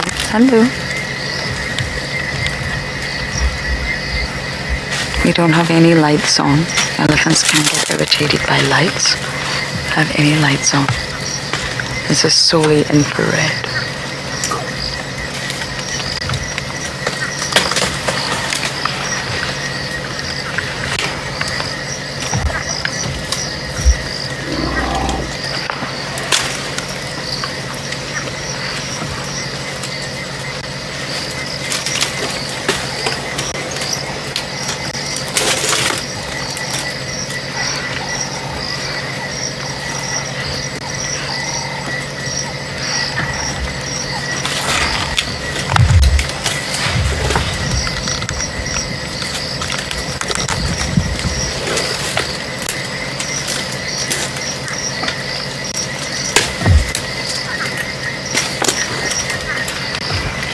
And you guys listen and just enjoy this. Elephants on a hot summer's night.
had to push that over right in front of our tree. Right in front of our car, sorry. It's fine. It's fine. Hey, girl. I'm so happy to see you right now. Yes, I am. I'm still going to stay silent, everyone, and just let you listen to this incredible sighting.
I'm still here, everyone. I just think you don't need to hear my voice right now. This is just something that you can all enjoy.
They're still feeding, just literally anything they can find.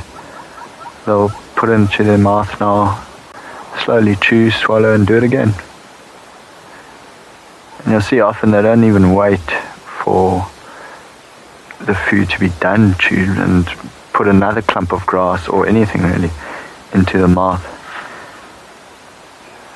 So yeah, from this angle you can see the tusks, actually both of them facing quite a bit outwards and no thickness to it whatsoever. So of course that is just genetic. It's like Lauren was saying earlier about tuskers. If you don't have good genes in your family when it comes to teeth, then most likely you're not going to have very large teeth.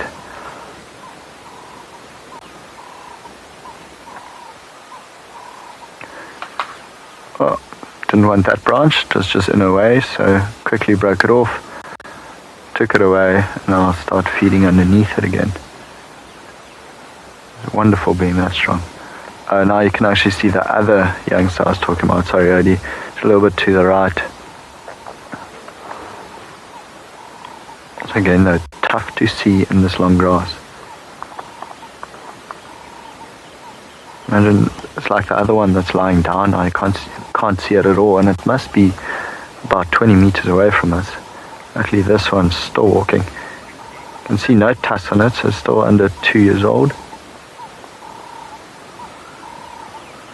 Even for elephants, for a youngster like that, it must be fun when the rain has come down, all the moisture's around.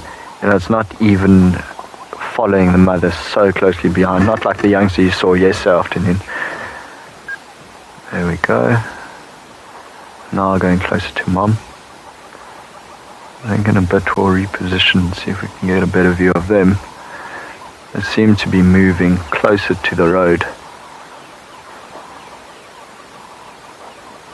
Slowly move out, see where they go.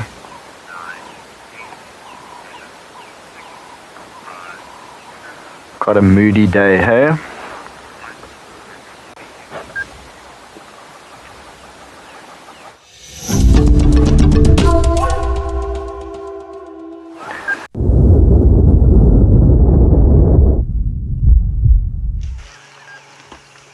The best find of today.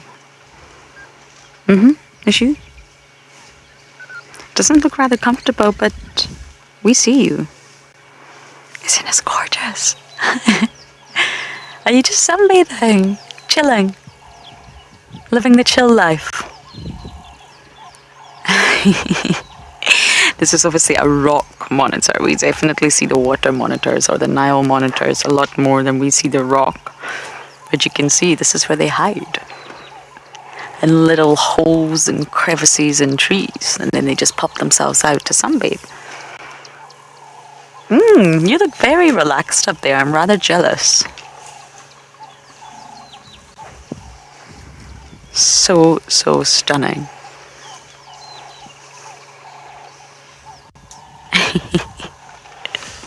Now, they are actually incredible swimmers, the rocks. They're just not as... Sorry, this is a beautiful shot of the Ellie. We're also surrounded by Ellies. I don't know. Oh, this is also magical. I don't know what to talk about. These are the Ellies that popped up from the drainage. I thought I would be able to get them. Hello.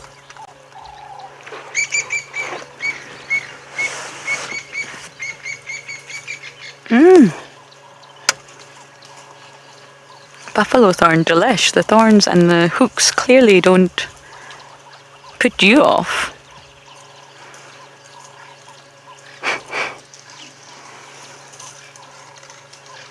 The leaves are very nutritious. Even for humans. Sometimes I snack on them in camp when I'm walking by. Yeah, I can see why you like them. I tried to fry them up one time. There's a delicacy in the Maldives called telefai, and they use leaves of a specific tree, very small leaves, and they dry them out in the sun, then they fry them in garlic, lemon, and salt and oil, and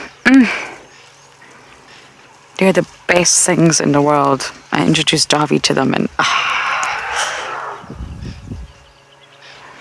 okay, someone's taking a tantrum. Anyway, I thought maybe I could do the same with buffalo thorn, but it didn't work. Everybody around the table, James Henry pretended to like them, but no, I know they were lying. Might get a 2-shot here, Odie.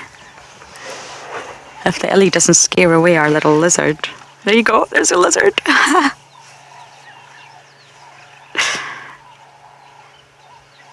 Look at the claws.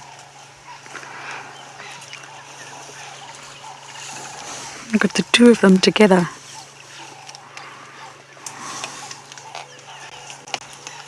It's coming very close to the car now to get the vegetation.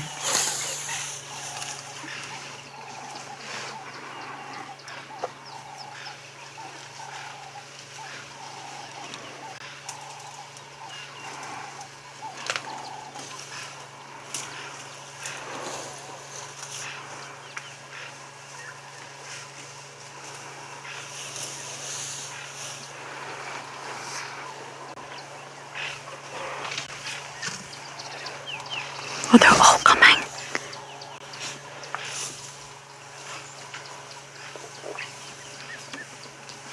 They're all here, Owen. You see the youngsters? Hazel, you're saying you love how chilled that rock monitor is. I know. Probably not got enough energy to do anything else, but so chilled. Hello, guys. Are you going to go to Gary Dam for a drink? I really think you should. You know, these elephants actually might scare away the monitor. They're right underneath them now. What a close sighting.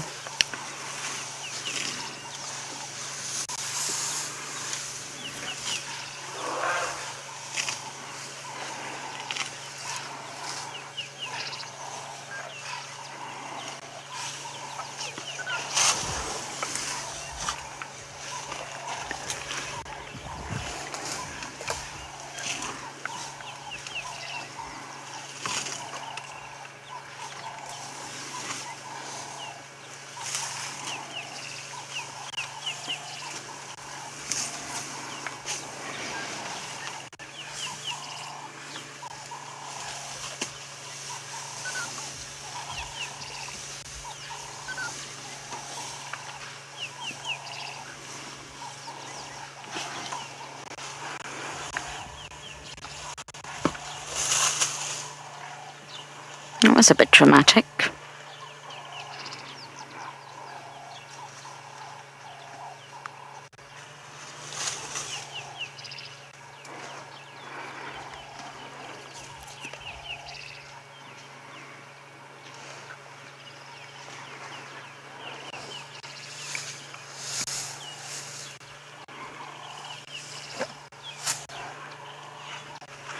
Very dramatic.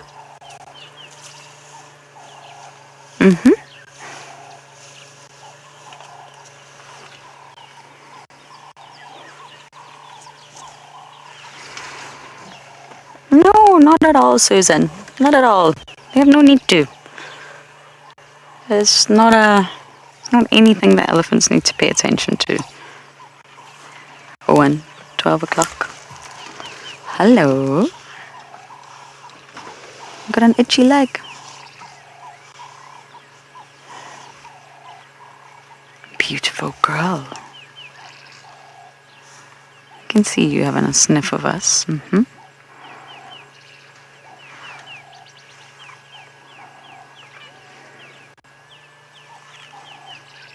You're not very subtle, but that's okay.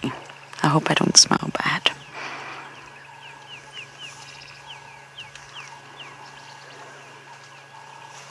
But Susan, not at all. He's watching them.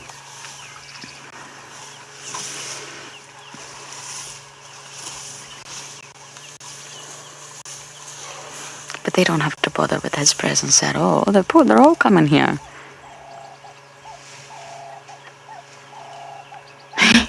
There's obviously some delicious grass.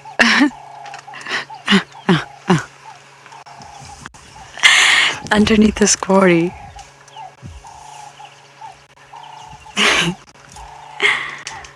Are you smelling us and you think that we can't see you because we can? Look at those nostrils, that's incredible. They're huge.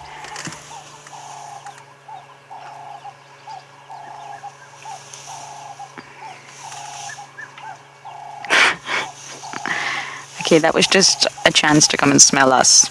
It was fake, pretending I'm going to eat. I'm going to hide behind this quarry. They won't see me, and I'm going to smell them.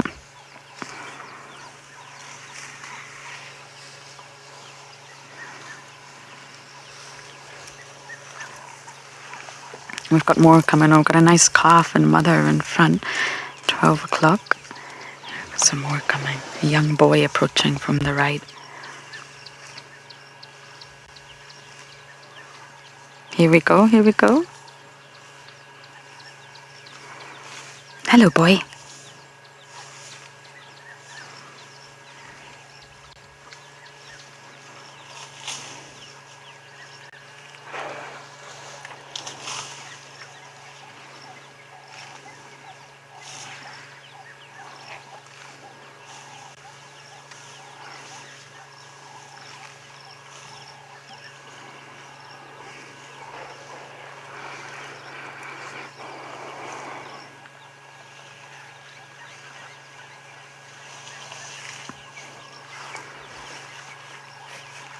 Marianne, you are saying... Did you get that, Owen? What sweet elephants. Very sweet. This is actually one of the nicest elephant sightings I've actually had in a while. They're just so relaxed. Been in the drainage, eating all the delicious food. Our monitor lizard's fallen asleep. We'll show you him in just a moment because the elephants are going to disappear.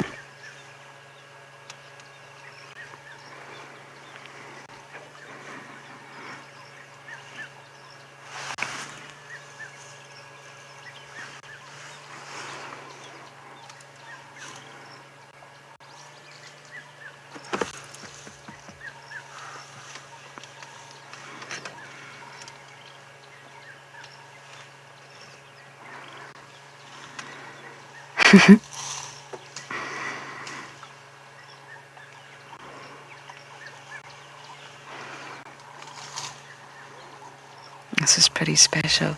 And we spotted this herd solely based on vegetation moving. We didn't actually see an elephant for a while. We just saw the trees going boing, boing, boing, boing, boing.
That's the best views of the Ellie's gone. But Mr. Rock Monitor is still here. Did you enjoy that? I did. It's so cute, you know, you wouldn't think that reptiles would be cute, but they absolutely are. What an absolutely wonderful sighting that was.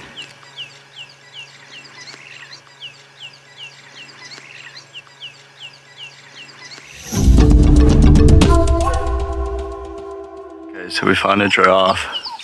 Big male.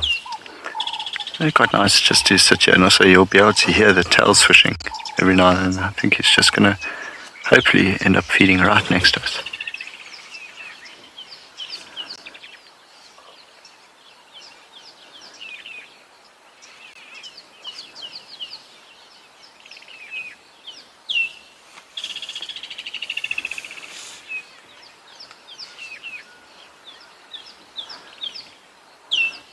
Actually looks so cool with the clouds behind the giraffe.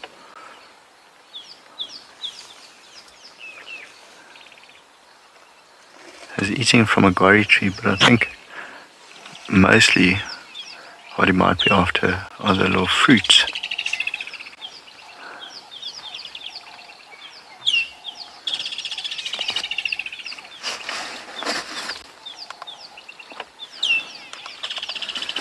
I mean, I was complaining about ticks, but this guy is just littered in it.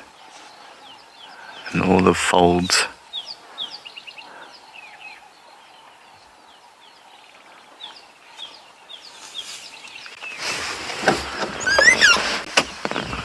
Just gonna try to turn around, follow the giraffe for a little while.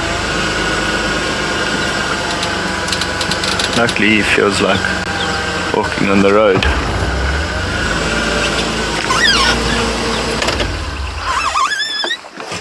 Very elegant way of walking. So quite quiet now when they walk.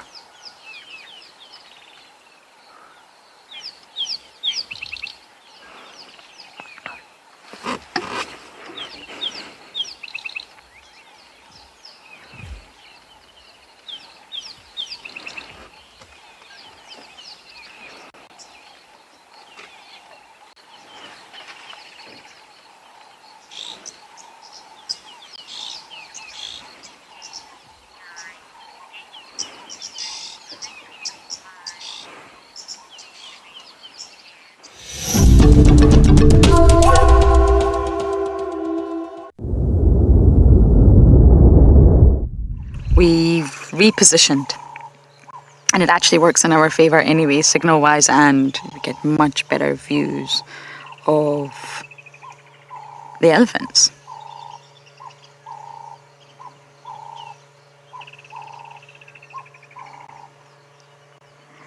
And I've mentioned this quite a few times, and it didn't come from me, it came from Rexon, but he said they're not destroyers, they are creators, and I really just love that. It's all about changing your perspective.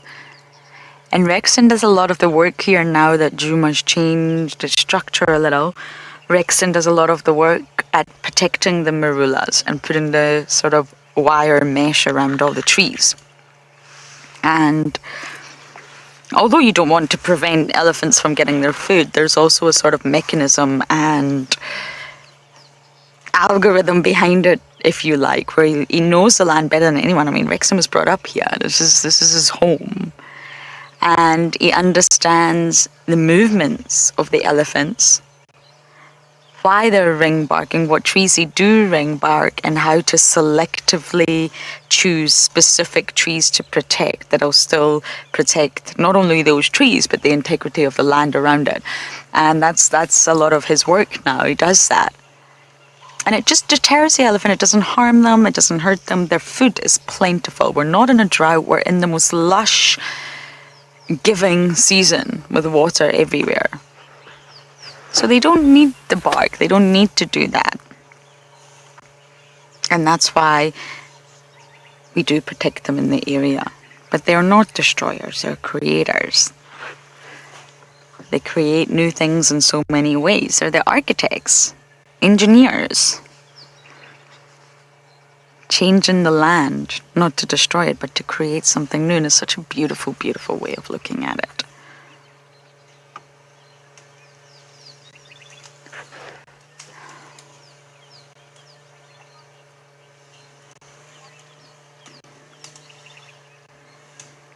Megan Edwards, you're seeing such pretty visuals. That's all down to OD, not me. He's the one with the skill behind the camera.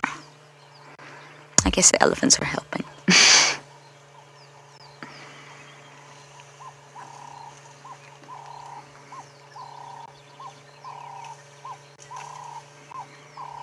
I mention this all the time, but Owen just reminded me that a lot of guides will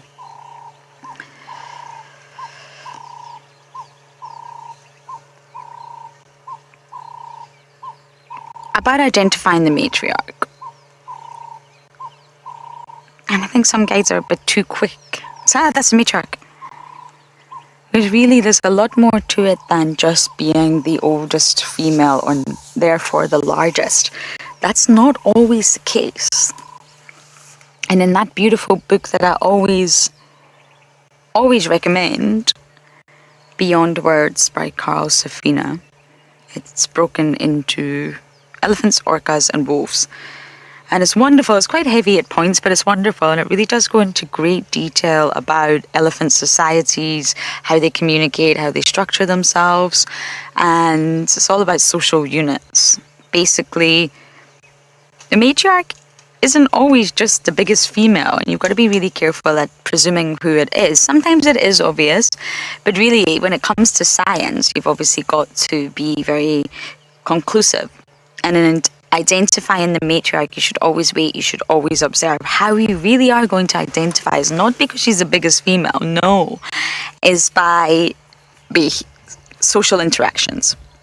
You need to just watch and see who they all gravitate around, who are they reacting to, who are they responding to, who's the one that's sort of keeping her eye on the rest of the herd. She might not always be the big female at the front. She might just be that slightly smaller yet older female right at the back observing everybody. So sometimes it is obvious, but I think some people are just a bit too quick to see that's a matriarch. You've really got to watch who they're responding to, who they are gravitating around. After all, the matriarch is key to everybody's survival. She is the one that is going to lead the herd from success to success. She's responsible for the reproductive success of the whole herd.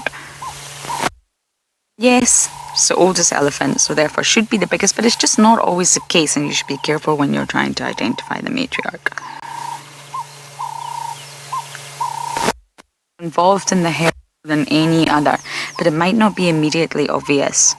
Calves will always be with their mothers, and the matriarch herself will have calves, but she will be involved in the herd and the decisions that are made more than any other individual.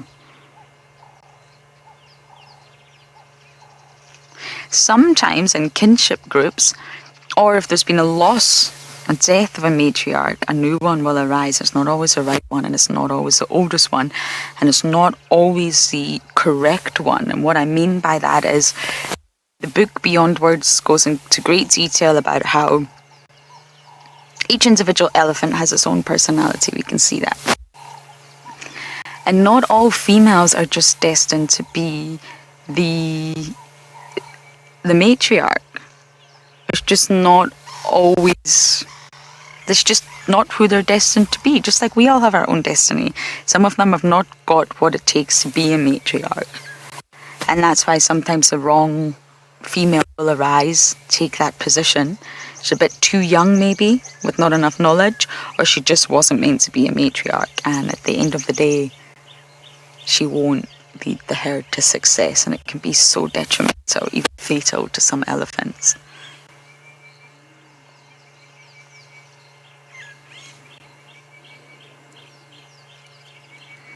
I think that's that herd moving off now, I'm afraid. You can try and see if you can catch up with others around the corner. I've gone off into the drainage line.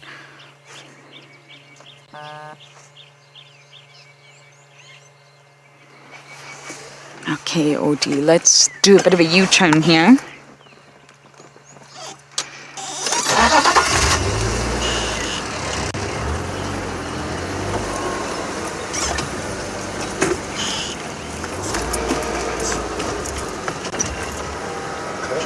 Are we good? The cameraman acts as your mirrors, your side mirrors, because you can't see anything behind you.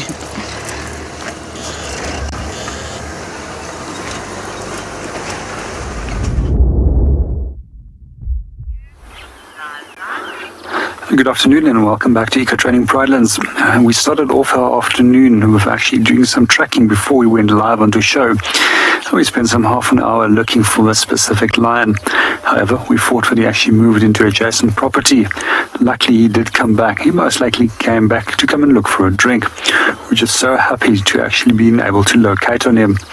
It's also interesting that he's actually moved in quite a warm part of a day, as we generally don't find lions moving in the heat of a day. We also will notice that he's also quite often yawning, which possibly indicates that he's going to get up. That's precisely what he's doing. Quite often when cats start yawning, they're actually fueling their muscles with oxygen so that they can actually start moving. I'm just going to reposition the vehicle and see what he's getting up to. Most likely, as he is a territorial male, he might start scent marking this, and it's precisely what he did. He walked up to the closest tree, turned his bum towards the tree and sprayed urine against it. Quite often that is also followed by scuffing. So we are in a sighting with a number of other vehicles, as it's a shared sighting, so you might hear different voices. You also might communicate with other vehicles. Just wanted to get permission, but it's fine that we can go ahead. So when we do share sightings, we do it on the basis that the person that locates it first is the one that can spend the most time with it. And we'll also get a second and a third vehicle in, so that we don't unnecessarily pressurize the animal. Once one of those vehicles move out, then we'll make space for the first standby, and thereafter the second standby when another vehicle has moved off. One of the things I do find particularly funny about lions is that they can swim particularly well, but for some reason they don't like getting their feet wet. You can see he's actually focused on walking into the center of that muddy area rather than walking directly through the two little ruts that's been created in the middle of the road. On the side of the road. There we go, there's busy spraying again. For them it's very important that they do spray their territory regularly. It's not the only way that they demarcate territories. They also do so by means of interdigital glands between the feet and also by rubbing their cheeks onto objects. And this just tells other male lions that they have to stay out of their territory, otherwise they will face the consequences. In this case, it's only a single male that runs the territory over here. If there is a group of males that potentially can come over here, they're very likely to actually displace him. It's also interesting that females actually prefer males in terms of coalition males rather than a single male, as if they know that there's less chance that they're going to lose their young when there's a territorial takeover and the cubs might be killed. Just going to position the vehicle over here. Absolutely stunning light at the moment with this last little bit of light, and it's actually just lifting those beautiful colors on the lion's mane out as well.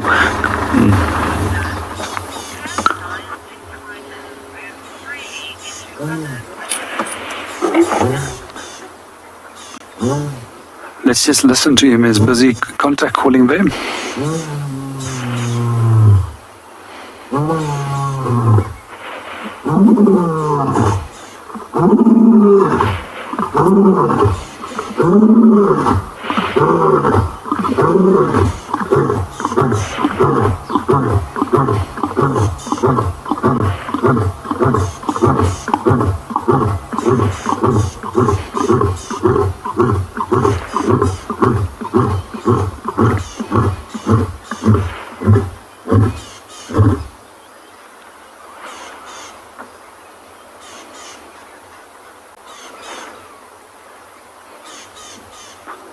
Oh, that's absolutely awesome.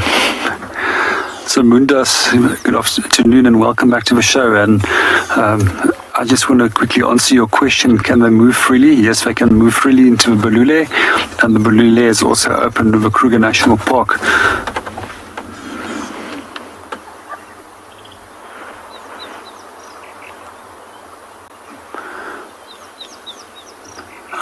Quickly taking a nap and regaining some energy. something bit him there. I think it's all those flies around his face which is hindering him.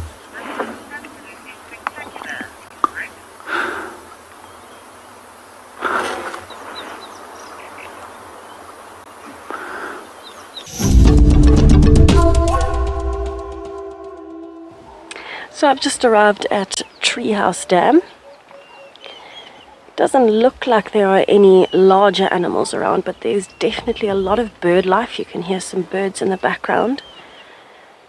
And I just thought I'd spend a few minutes here just listening and watching, because it is so beautiful here. Have a look at those cloud formations. It's just so dramatic. So I just want to listen for a little bit. I'm hoping to hear sounds of maybe branches breaking, or elephants or buffaloes, anything like that. But also unusual bird calls. So let's have a listen for a minute.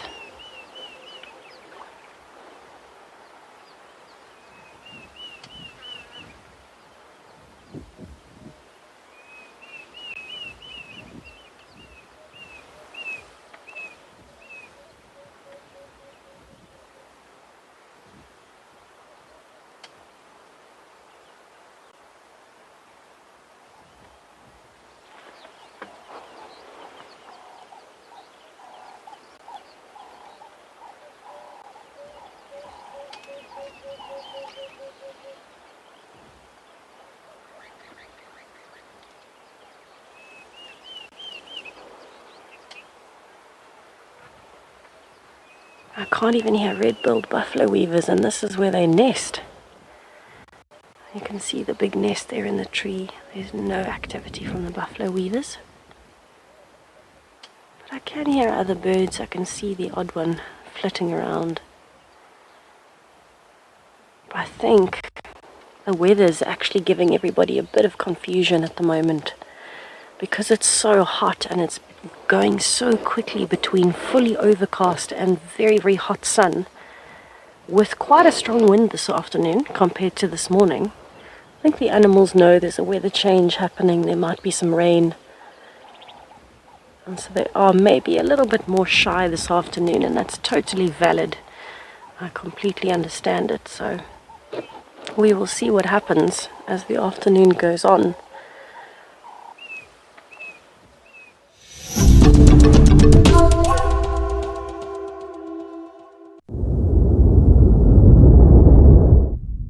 Good morning and welcome back to Eco Training Pridelands. I'm talking very softly because we've got a group of dwarf mongoose in front of us, and they do disturb quite quickly at times if you are talking either too loud or make sudden rapid movements. What you'll also notice is that there's a red-billed hornbill that's sitting very close by to them, and he's been following them as if they are disturbing insects. And they often do so, and in a mutualistic relationship, we also find that this relationship extends to yellow-billed hornbills. And I've seen yellow-billed hornbill actually doing this also in the Kalahari, following meerkats, which is one of the close relatives to a dwarf mongoose. So in Southern Africa, out of all the mongoose species, there's only 4 of them that are social. And the dwarf mongoose, being our smallest of the mongoose species, is one of those 4 social species. And in this case, we also find that the group is led by an alpha male and female, and the alpha female in this case is also 30% larger than the others. There's very few species of animals where I know that we have a matriarchal society, and that also includes elephants. Let's see what they're going to get up to. They also tend to be very, very curious. Actually, when it comes to these little predators, they're also incredibly effective little hunters. And I've actually once or twice seen them taking small little mammals together, and that means little mice. And in the past also, where I watched 4 of them actually pulling a bat out from underneath a log and killing it and devouring it. I reckon they're as effective as the African wild dogs that we saw this morning. One of the things that we'll also notice with them is that they move around within a territory, and what they will do is they try and move through their territory in approximately 27-day average. And the reason why is that's the duration of what their scent lasts. And if they don't demarcate their territory by means of scent, that will tell other groups of dwarf mongoose that the area is not occupied, and then they will try and take that territory over.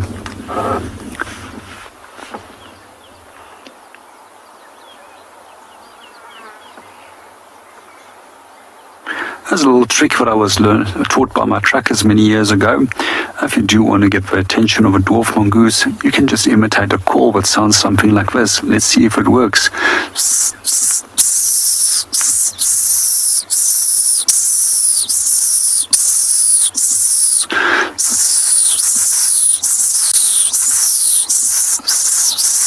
We've got quite a wide range of different calls that indicate different things, but this seems to be one of the contact calls that they use, and already two of them is coming a little bit closer.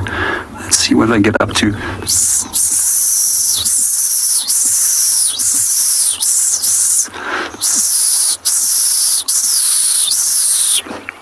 When it comes to imitating calls of animals, I do believe that it's fair game if you can attract animals such as a wild dog or a lion or a dwarf mongoose by imitating the call. However, you should never be using electronic methods actually of calling up animals.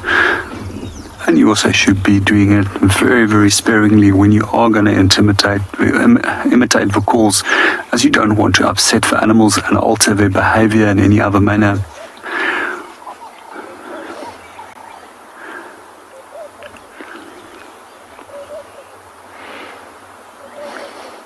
A few years ago, we actually noticed a guy that was playing a call of a lion from his vehicle on his mobile phone, and that infuriated the two big male lions that were moving down the road, and they thought that there was an intruder in their territory and that the intruder was inside their vehicle. So you have to really, really be careful with doing things like that, as it's not fair on the animal either. When it also comes to playing calls for birds, as a bird guide, we were taught to also use calls very sparingly. We also were taught to play them very soft. And in general, when we do play those calls, we will play them roughly at 20 seconds intervals. And after the third attempt of playing it, we stop playing. It either means that the bird is not going to respond or the bird is not there. Quite often we find that birders tend to overplay in areas, which leads to the birds no longer responding to that call either. A few other important things when it does come to using electronic methods of calling up birds is also not to do it in a breeding season and when they are close to nest, as this can often break up a pair or that's busy nesting in that area or force the male to move off. And the reason why we play those calls incredibly soft is that that male can think that it's a much more dominant and more intimidating male that's being calling.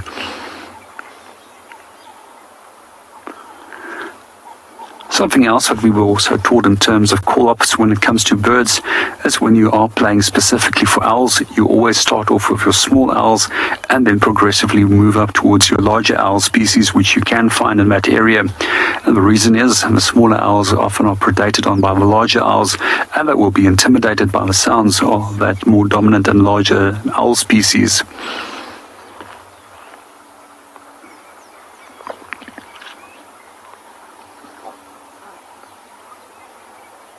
But for me, I personally prefer to imitate bird calls myself and rather see if I can call them out. Sometimes what I will do also is if I can't imitate that specific species, I'll simply use the calls of a pearl-spotted owlet. And by imitating the owl, you also mainly see that there's a number of birds that will come and investigate to see what is going on. I also will use some general alarm calls, which just sounds like something like shh, shh, shh, shh, and that also.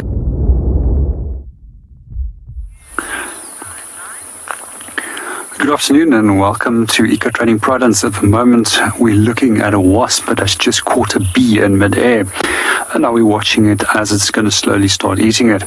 We're also going to just want to watch if it's actually going to eat it or if it's actually going to lay an egg inside it and then deposit it somewhere else. And we often do find that a lot of wasp species will actually lay their eggs in live hosts which they've paralyzed. So my name is JP LaRue, and behind the camera we've got BK. We're just going to try